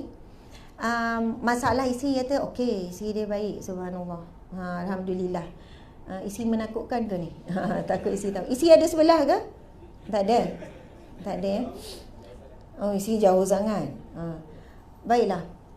Masalah ini antara isu juga, iaitu seorang ibu dia suka backup anak. Bila ayah dia tegur dan sebagainya, ibu ni backup. bang janganlah. Ataupun apa-apalah. Ataupun dia backup anak dia. Contohlah, anak perempuan pakai baju ketat. Baru darjah 5 contoh, darjah 6 contoh kan. Alah bang, budak lagi lah bang. Biarlah dia nak rasa pakai legging. Perasan tak hari ni ramai sangat pakai legging, pakai seluar, bukan budak je, mak budak pun sekali. Kalau dulu saya minta maaf, orang perempuan dulu macam dia pakai ketat-ketat ni, yang kalau ada maksudnya slim ke. Hari ni dah tak kira dah. Memang dah tak kira slim tak slim, kadang boleh kira tu bila dia duduk, 4 lipat. Nampak tu lipat 1 2 3 lipat. Maksudnya seluar jeans pun ketat, melekat. Saya duk fikir berapa lama dia nak sarung tu ya, yang betul-betul melekat daripada atas sampai bawah. Lepas tu bila berjalan kita pula malu sebagai perempuan, ya Allah. Bukan kita hina dia, tapi kita kata ya Allah bagilah dia kesedaran. Astaghfirullah, ya Allah ampunilah aku, ampunilah dia ya Allah. Naik tangga pula apa semua, mencabarlah tuan-tuan kan. Jadi tuan-tuan bila pergi shopping kompleks, semua itu peluang untuk tuan-tuan istighfar banyak-banyak. Kalau kat rumah tak banyak sangat istighfar tu kan. Astaghfirullah, astaghfirullah, astaghfirullah, depan belakang semua. Masya Allah, saya rasa mencabar sangat nak didik anak hari ni. Sangat mencabar. Sebab apa? Kita tak boleh nak jaga apa yang mereka lihat, sebab benda tu ada depan mata. Cuma kat rumah kita boleh kontrol rancangan TV apa semua kan. Akhirnya kami lah, itu cara kami. Astro, semua tutup. Tak ada Astro, tak ada Enjoy apa semua. Sebab saya tengok iklan pun teruk. Maksudnya pembaca berita TV pun mencabar. Tak tahulah orang lelaki tengok berita ke tengok pembaca berita. Dua-dua tengok. Lepas tu orang tanya, Ustazah nanti anak ketinggalan, nanti anak macam dia culture shock kat luar. Alhamdulillah tak culture shock pun, walaupun dia tak tengok TV, tengok semua. Apa yang berlaku kadang yang darjah 1, darjah 2 tu, sebab mata tu tak biasa tengok dan kita sangat jaga. Kita seorang ibu kat rumah pun kena jaga. Bukan mentang-mentang tak ada aurat, pakai baju kecil kat rumah. Anak perempuan kita, sebab adik-beradik kita bagi kan. Yang anak perempuan pun duduk elok-elok, pakai baju, pergi tukar. Kalau pakai ni pun sebab apa? Biar dia ada rasa malu dengan adik-beradik lelaki. Dan biar adik-beradik lelaki malu untuk lihat kakak dia ataupun adik perempuan dia. Bila malu ni besar, sebab itu al-haya'u minal iman, malu ini sebahagian daripada iman. Sebab itu Nabi sebut, fa illam tastahyi, bila kamu tak ada rasa malu, fasna' masyita, kamu akan buat apa saja. Tapi tanam satu sifat malu yang sangat tinggi, bila keluar je kan, darjah 1, darjah 2, bila tertengok ada pun astaghfirullah. Sebab apa Imran? Astaghfirullahalazim. Kecil lagi ni. Sebab apa? Kita tak biasakan dia melihat tu walaupun dalam rumah. Tapi kalau kita boleh biar anak kita tengok movie yang ada sensor-sensor, peluk-peluk, Mak Saleh pakai seksi apa semua, mata dia dah biasa tengok kat luar, dia tak heran pun tengok perempuan seksi. Tak ada, sebab mata dah terbiasa melihat kemungkaran. Dan dia tak rasa apa-apa dengan kemungkaran tersebut. Jadi bila dia dah tak terbiasa tengok, subhanallah, benda ni, pendidikan ni, kawalan kita tak boleh buat kat luar. Anak kita keluar, kita nak kontrol. Apa yang dia lihat di luar kita kontrol, tapi kita boleh kontrol apa yang dia lihat di dalam rumah di hadapan kita. Tapi kalau kita tak nak jaga juga dalam rumah, na'udzubillah ibu-ibu sekalian, saya terima banyak aduan anak dah parah, anak dah teruk. Ustazah, anak saya sekolah agama, hafal Al-Quran, tapi dalam telefon dia saya baru cek himpunan video lucah. Sebab apa? Dia dah biasa tengok benda-benda yang biasa ni, akhirnya nak tengok lebih. Tapi kalau yang tak biasa, yang selo-selo pun kita dah sekat, dia insya-Allah susah sikit nak tengok yang lebih. Jadi orang perempuan, subhanallah, kalau cinta Allah nombor 1, cinta Rasulullah nombor 1, didik anak nombor 1, apa pandangan Allah, apa pandangan Rasulullah. Anak, Ustazah kan baru darjah 5, takkan tak boleh, lagipun dia tak balik lagi Ustazah. Dia tak haid lagi Ustazah. Biarlah kan dia pakai dulu Ustazah. Okey kan, nanti dah balik nanti, barulah saya betul-betul strict dengan dia. Saya bagi satu perumpamaan. Kalau ada satu pokok kan, pokok kita tanam, 2 tahun kita tanam, mudah tak nak cabut? Boleh tak nak cabut dengan tangan? Susah. Dah berakar, akar dia dah kuat. Tapi kalau pokok tu kita baru tanam, lepas tu dah 2 hari kita nak alih, senang tak nak cabut? Senang. Kita tarik macam tu je. Sesuatu perkara kemungkaran ataupun kebaikan bila dah berakar susah nak tarik. Kebaikan pun sama. Kalaulah kita tanam anak kita start daripada mumayyiz darjah 1, kita dah tak bagi dah pakai baju ketat-ketat, baju seksi-seksi, skirt apa, kebaikan tu kita tanam daripada kecil, dia akan kekal sampai besar dia malu nak pakai baju ketat. Tapi kalau daripada kecil start mumayyiz darjah 1, darjah 2, kita tengok mumayyiz ni reti tahu beza buruk walaupun tak balik lagi, betul tak? Dah boleh fikir. Kita dah biasakan dia pakai longgar apa semua. Kita tak biasakan, kita pakai lagi sampai kita tak apa, lagipun tak tanggung dosa lagi sampai balik. Masa tu baru nak ubah bukan senang. Faham tak ya? Nak cabut masa tu bukan senang. Ramai memberontak, ramai tak boleh terima. Walaupun dah balik dia tak ubah lagi pakaian dia. Walaupun dah balik sebab tak tegah dia tentang solat, dia tak solat walaupun dah balik. Sebab sebelah tu ambil ringan, alah dia tak balik lagi, tak apa. Orang perempuan dia tanda balik berapa? Tanda balik bagi wanita ada berapa, ibu-ibu sekalian? Tanda balik orang lelaki ada berapa? Sudah, tuan-tuan. Ayah ni takut tak sedar anak kita dah balik. Orang lelaki ada 3 tanda balik, orang perempuan ada 5 tanda balik. Ini bab fiqh ni, bab fiqah ni. Saya pernah dulu masa kerja pergi ke Johor, dia ada modul keluarga sakinah. Bila anak balik, dia ada buat satu majlis pembaliran. Macam itulah. Bukan majlis pembaliran. Kalau orang bukan Islam, India, dia ada umur tertentu, dia ada buat sambutan sikit. Nak bagi tahu anak ni dah apa? Dah anak dara ke apa? Dia ada buat satu upacara. Tapi saya puji satu modul keluarga sakinah di Johor dan mereka praktiskan benda tu. Saya tak tahu sekarang praktis ke tak. Masa tu saya kerja bagian undang-undang keluarga, kami buat lawatan ke sana. Yang mana bila anak ni balik, dia bawa kepada unit modul keluarga sakinah. Lepas tu ada satu muka surat yang mana akan dibacakan oleh mak ataupun ayah. Contoh mak baca, "Wahai anak ndeku," nama siapa? "Kamu sudah pun balik, maka ke atas kamu kewajipannya adalah baca senarai kewajipan." Dan oleh kerana itu, maksudnya anak tu rasa, rasmi balik. Faham tak? Anak pula baca, "Saya gini, dengan ini saya pun dah mencapai umur balik, maka menjadi kewajipan atas saya." Macam tu. Lepas tu baca doa selamat sikit. Sebab itu kita boleh buat sendiri je kat rumah. Kalau anak kita dah balik, buat perasmian balik tu. Soalannya gitulah.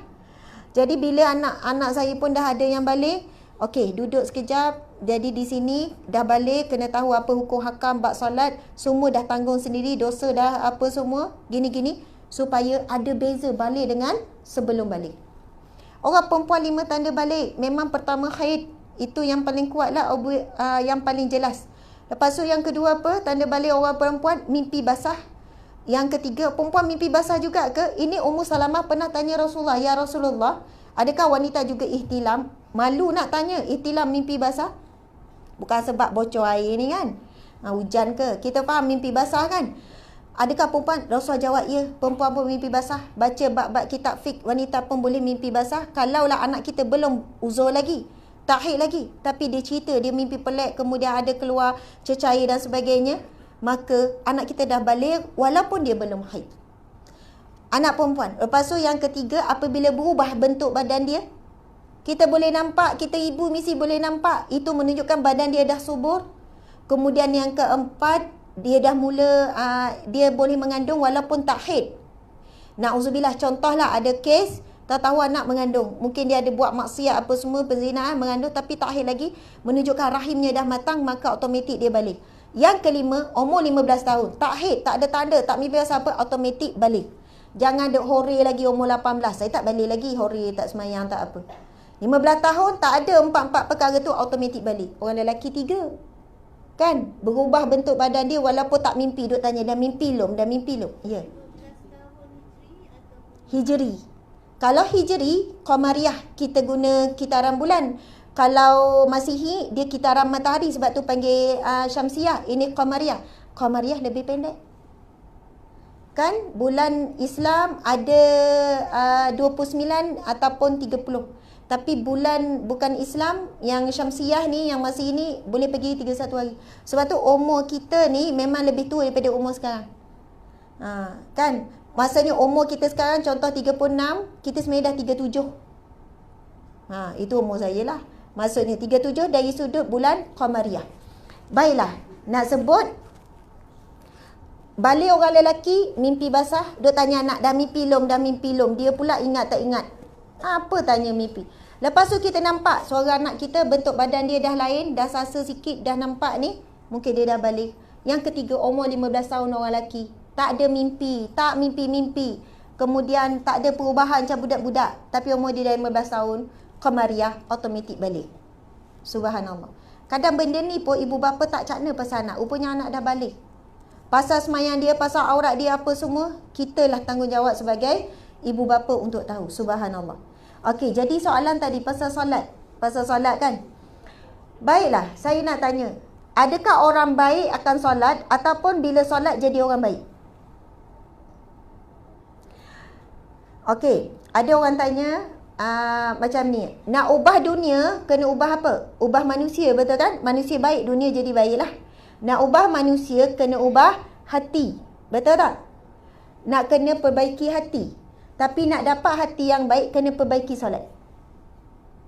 Lepas tu orang tanya, Ustazah, orang baik mesti solat. Orang baik insya-Allah akan solat. Tapi orang solat tak semestinya baik, dia kata. Sebab ramai juga orang yang solat tapi perangai buruk. Semayang jaga, siap pergi masjid. Dia tak bertanggungjawab sangat dengan isteri. Suami yang tak bertanggungjawab. Nafkah ke apa tu termasuk dalam suami yang dayus lah. Bukan semestinya tak larang perkara maksiat saja. Banyak umum bab isu dayus ni. Okey. Jadi nak sebutnya tadi tu, orang yang solat, okey, confuse sikit. Orang yang solat, insya-Allah kalau dia masih belum baik, lama-lama dia akan jadi baik. Tapi jangan tunggu baik dulu baru nak solat. Angguk-angguk tu tak faham lagi tu kan? Okey. Subhanallah. Contoh. Kita sakit. Lepas tu doktor kata makan ubat ni. InsyaAllah bila kamu makan ubat, kamu akan sihat. Okey. Jadi kita ni sebab nak sihat. Betul kan? Kita makanlah ubat tu, walaupun ubat tu kita tak nak, pahit, tak sedap apa, tapi sebab apa kita nak dapatkan sihat. Jadi kita makanlah ubat walaupun terpaksa, walaupun tak sedap, akhirnya kita dapat sihat. Solatlah walaupun kita rasa berat, walaupun tak khusyuk, walaupun terpaksa. Dan memang kita banyak solat dalam keadaan terpaksa. Betul tak? Kalau tak sebab terpaksa, kalaulah sebab solat ni tak wajib, tak dipaksa pun, nescaya kita tak solat. Betul atau tidak ni? Tapi sebab kena paksa oleh Allah, wajib oleh Allah, kelang kabut sibuk macam mana, kita menyelit gak pergi solat. Sebab dipaksa. Allah paksa kita untuk solat, akhirnya kita solat pun terpaksa. Solat pun sekejap je, laju-laju. Solat ni pun lama-lama kita tetap jaga 5 waktu solat. Akhirnya insya-Allah penyakit-penyakit hati kita akan disembuhkan Allah melalui proses solat. Akhirnya kita dah tak solat terpaksa, kita suka pula solat. Ada tak orang kat sini yang tunggu? Tak sabarnya nak Zuhur. Tak sabar nak 1:30. Kenapa tak sabar nak solat Zuhur? Ada tak orang sampai tahap tu tak sabar solat? Ada. Oh, betul ada tuan-tuan ya? Jarang nak jumpa orang macam ni. Yang ramainya kita, dah Zuhur? Ui, tak sedap. Dah asar? Ui, cepatnya masa berlalu. Kiamat nak dekat. Macam tu kan. Oh, time bulan puasa. Setahun sekali. Maghrib je pun kan. Yang tu berapa minit lagi? Berapa minit lagi? Itu pun bukan sebab tak sabar nak solat, tak sabar nak makan, nak buka puasa. Masya Allah. Subhanallah, alhamdulillah. Jadi di sini kesimpulannya, siapa yang mengatakan bukan semestinya orang solat itu baik, betul. Saya nak bagi perumpamaan macam ni lah. Contoh, ada buah tembikai, ada soalan lagi tu. Kertas je. Okey, baca soalan dulu. Biasa kalau bergaduh dengan isteri akan memberi nasihat dengan suara yang keras. Kita pun diam. Lepas tu dia akan tanya, kenapa diam? Jawablah. Bila kita jawab, dia marah pula kita. So apa yang perlu saya buat? Nak jawab ke? Nak diam ke? Mesti soalan pada lelaki ni kan? Tak apa tuan-tuan, saya faham. Jadual ni. Tuan-tuan kerja, saya faham. InsyaAllah saya doakan tuan-tuan jadi suami yang soleh, suami tanggungjawab, dapat isteri yang soleha, penyejuk hati, penyejuk mata, anak-anak soleh-solehah, rezeki lapang. Subhanallah. Kok-kok dah masuk balik kan bila dah doa tu. Okey. Baiklah. Apa ni? Puan, soalan tu kan mungkin, tapi saya nak kupas sikit lagi bab solat tu ataupun bab aurat. Orang suka buat soalan ni. Tasbih orang solat tu baik, setengah orang yang tak semayang dia lagi baik perangai dia, kerja pula lagi efisien, lagi punctual dari segi kerja. Dia tak semayang tapi bagus. Lagi kalau nak dibandingkan dengan orang kafir, orang bukan Islam. Betul kan? Kadang amanah kerja lagi bagus, lagi penyabar daripada kita yang semayang ni. Orang bukan Islam lagi sabar, lagi muka tu manis. Kadang saya memang heran dengan mak-mak saleh. Sebab pernah berapa tahun saya ikut suami saya masa tu ni kan. Kita lambat ni kan, berapa ni, bila kita sampai I'm sorry, never mind, okay, it's okay. Dia pula yang tenangkan kita. Kita sebenarnya nak tenangkan dia sebab dia menunggu. Saya kata sabarnya dia, kalau dia jadi orang Islam mesti dia lebih baik pada kita. Dari segi kebersihan, dari segi baiknya dia dengan anak kita. Contoh cikgu kan, Masya Allah. Saya cerita sikit ni. Saya pergi hari ni pasal buku orang kata apa, 3 penjuru kan, 3 penjuru. Lepas tu kita ni berdebar ni, 3 penjuru kita kan ada juga cikgu jumpa anak kita, kita nak tahu macam mana panggil anak kita, betul kan? Bila jumpa cikgu dia pun start, oh, your kid is amazing. Saya pula amazing kan, dia puji anak kita, your kid is very good. Dia puji. Saya kata, perangai dia macam mana? Oh, excellent. Dia sangat bagus. Anak puan gini. Pelajaran dia, padahal kita tahu Riza anak tak bagus sangat ni. Oh, she is very good. Don't worry. You kids, puji-puji je. Saya balik, patutlah anak saya sangat suka di sekolah. Cuti sekolah, dia orang tak suka duduk kat rumah. Dia counting days. Umi, berapa hari lagi sekolah? Berapa hari sekolah? Tak suka ke cuti? Tak suka duduk rumah? Lagi suka sekolah. Sebab di sana guru dia puji. Jarang marah, jarang tinggikan suara. Masya Allah, saya pula terbalik kat rumah. Kita ni pula yang kita mention selalu benda yang kita tak suka. Betul kan? Ni bilik siapa ni bersepah? Time dia kemas, kita tak ada mention sangat. Ni bilik siapa kemas sangat ni? Tak ada. Yang kita akan sebut 5 hari kemas, sehari yang tak kemas tu kita bising. Lepas tu saya kata, ya Allah, patutlah. Dia orang memang guna pendekatan tu dan ada kaedah kenapa guru-guru mereka dilatih begitu dan macam mana guru mereka kurang tekanan, sekolah sangat ambil berat supaya anak ni kurang tekanan. Saya tengok macam mana bila pelajar tu datang, macam mana dia sambut, dia peluk, dia gini apa semua. Jadi anak kita pun sayang dia, saya jadi timbul cemburu. Tetapi di situ peranan kita lah bagaimana seharusnya kita sebagai seorang ibu yang perlu bagi ni. Saya juga cuba test anak saya, contohkan. Ada hari tu saya mention benda-benda yang negatif. Akhirnya benda tu balik semula pada saya.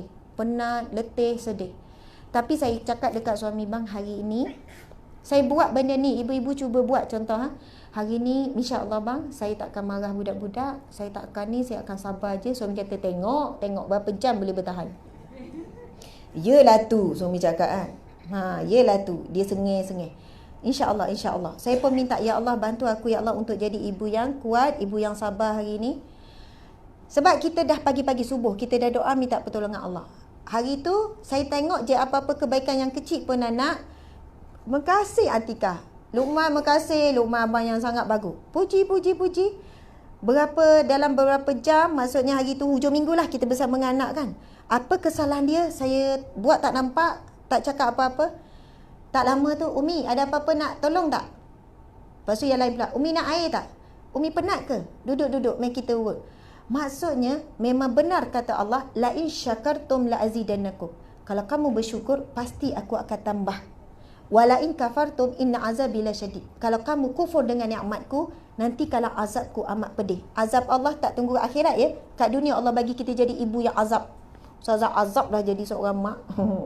Azab dah jadi seorang isi contoh. Rupanya dengan banyakkan syukur, dan kan Nabi sebut, siapa yang tak berterima kasih kepada man lam yashkur linnas lam yashkur lillah. Barang siapa yang tak berterima kasih pada manusia, dia tidak berterima kasih pada Allah. Bila banyak kita meraihkan anak, meraihkan suami buat sikit je, bang makasih lah, angkat kain, makasih sangat. Macam peli tu kan. Makasih bang, tolong angkat kain. InsyaAllah lepas ni dia angkat, dia lipat sekali. Tapi kalau dia masa angkat kain, alah angkat je ke? Memang tak ada tambahan lah lepas tu.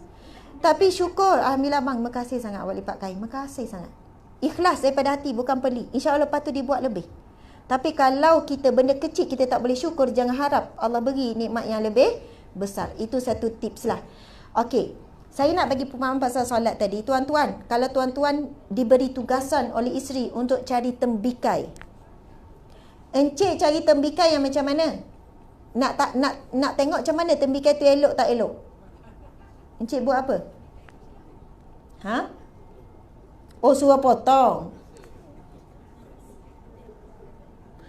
Oh, kan? Potong tu sebelum bayar ke lepas bayar?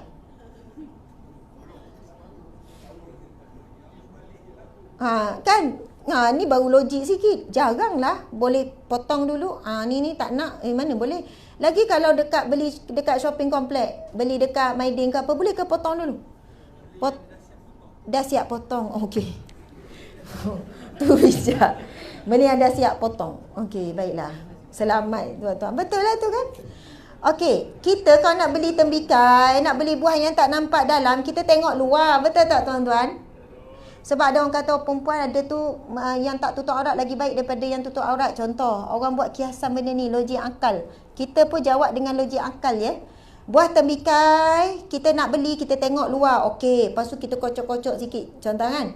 Okey, rasa macam tak ni, tak ada lebam, kita bawa balik. Belah, tengok-tengok busuk. Itu normal, betul kan? Yang tak normalnya, kalau tuan-tuan beli buah tembikai, nampak dah busuk kat luar, nampak dah lebam, mungkin dalamnya elok, luar je nampak lebam. Luar je nampak berulat ni, dalam mungkin elok, jangan bersangka buruk. Oh, contoh, dah sasah berulat kat luar, dah sasah lebam kat luar, dalam mesti tak elok. Betul tak tuan-tuan? Buah apa pun, subhanallah.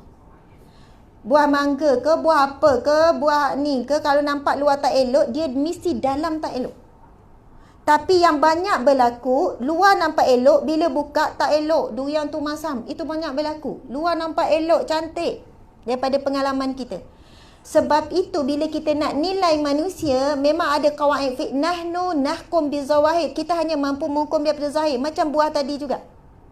Bila luar nampak elok, semayang, tutup aurat, subhanallah, zahirnya nampak baik, tapi bila kita kenal, rupanya kaki ngumpat, kaki buka aib orang, kerja malas. Luar nampak elok, is normal.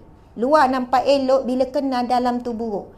Tetapi kalau luar dah nampak buruk, luar jelas-jelas menentang Allah, tak solatnya, tak tutup auratnya contoh, jelas sombong. Ini kesombongan yang paling tinggi ni.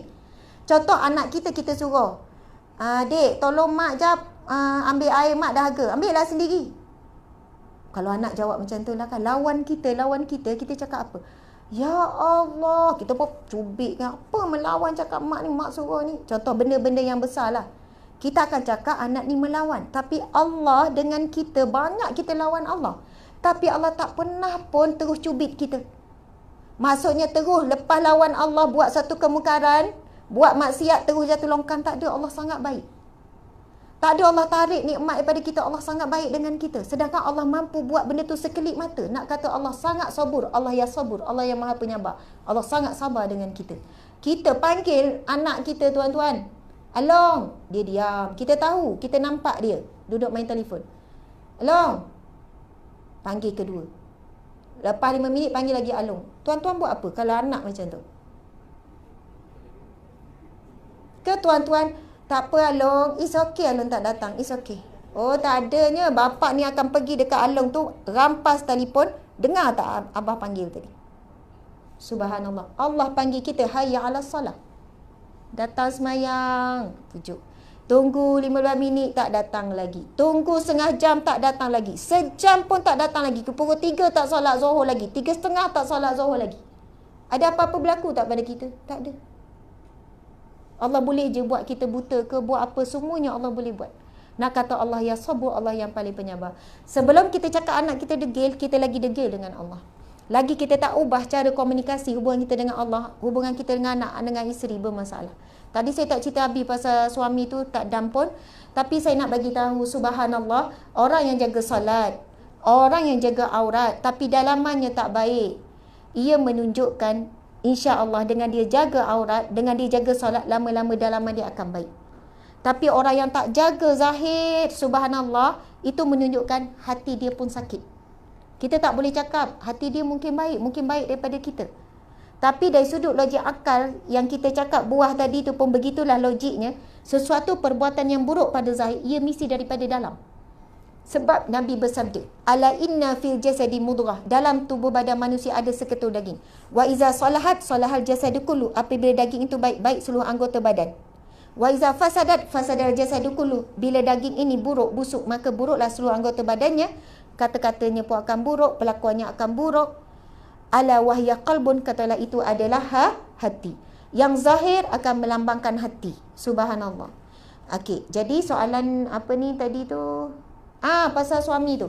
Ustazah, isteri ni dia kata kalau bercakap dengan suami, tegur suami, suara dia ni tinggi.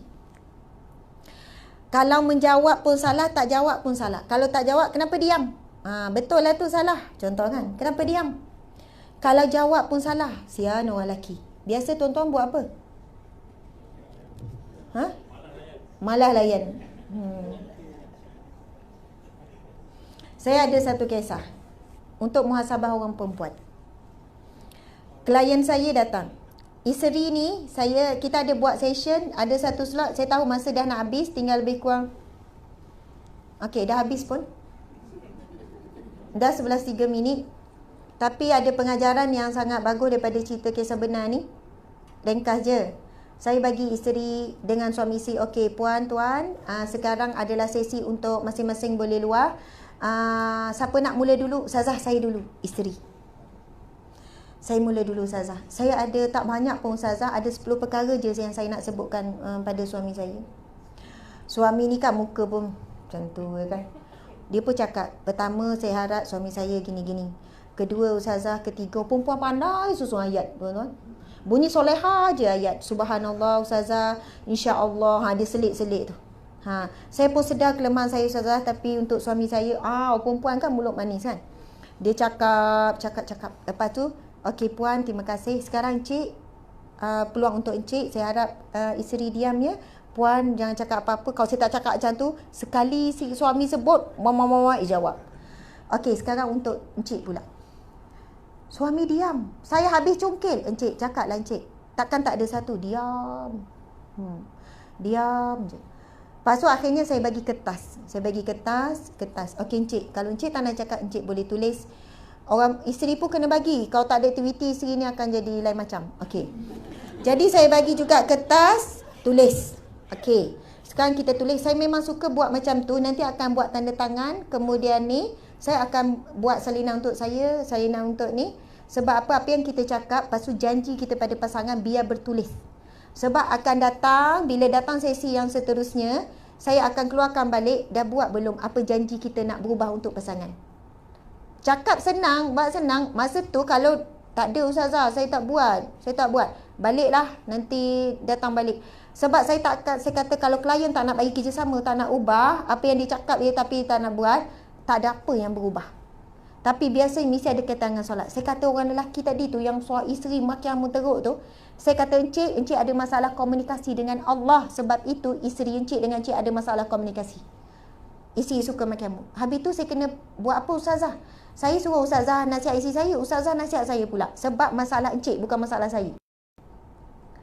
Encik diuji oleh isteri macam tu, saya kata encik kena balik semula pada Allah, baiki komunikasi.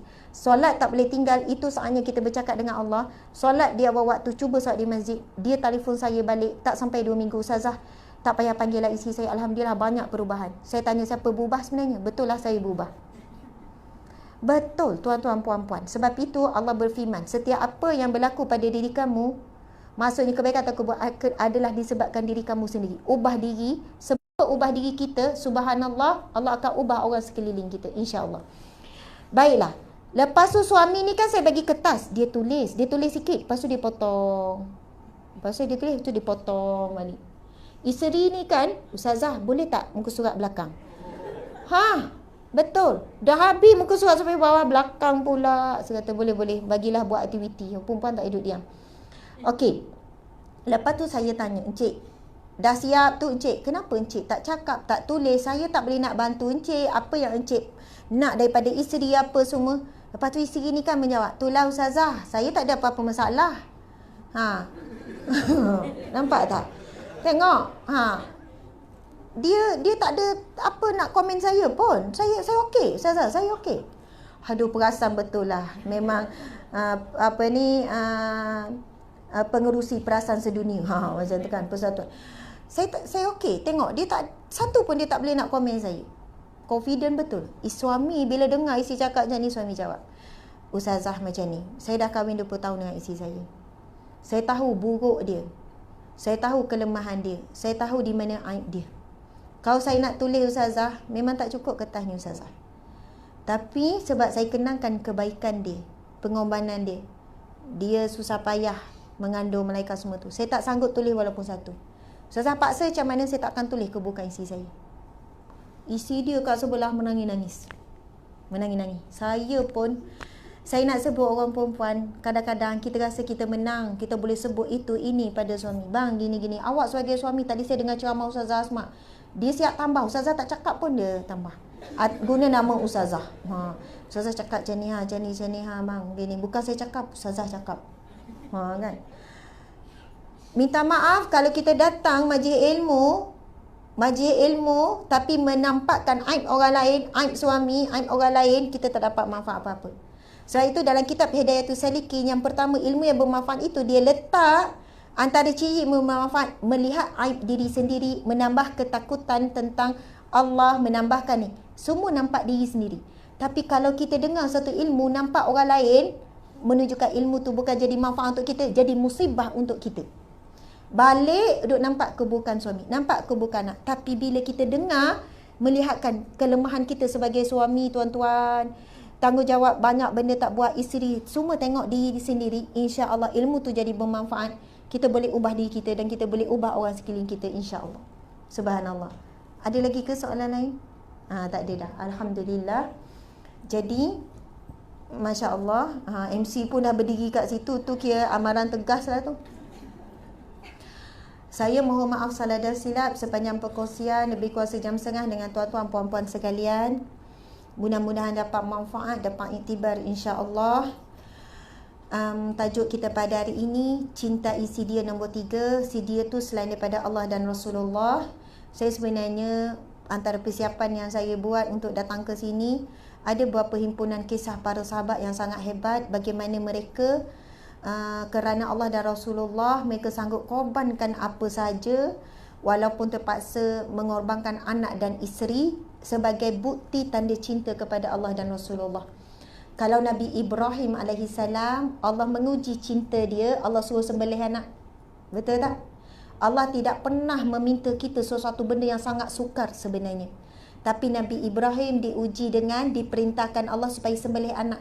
Nabi Ibrahim boleh saja, ya Allah berilah perintah yang lain, ya Allah, perintah ni sangat berat. Sebab itu anak yang dinantikan lebih 80 tahun. Dah dapat anak suruh tinggal, dah jumpa sekejap suruh sembelih. Ujian yang sangat berat. Akhirnya Nabi Ibrahim nekat, tak ada petikaikan langsung. Tetap nekat, tak adalah kok nanti Allah batalkan ni. Tak ada ni. Tak ada terdetik apa-apa. Memang nekat bulat nak sembelih anaknya Ismail. Tapi tiba-tiba Allah gantikan dengan kibash. Nabi Ibrahim benar, dia tak sembelih anak dia, tapi dia telah membuktikan dia berjaya menyembelih rasa cinta pada anak demi membuktikan rasa cinta kepada Allah. Subhanallah, Allahu Akbar.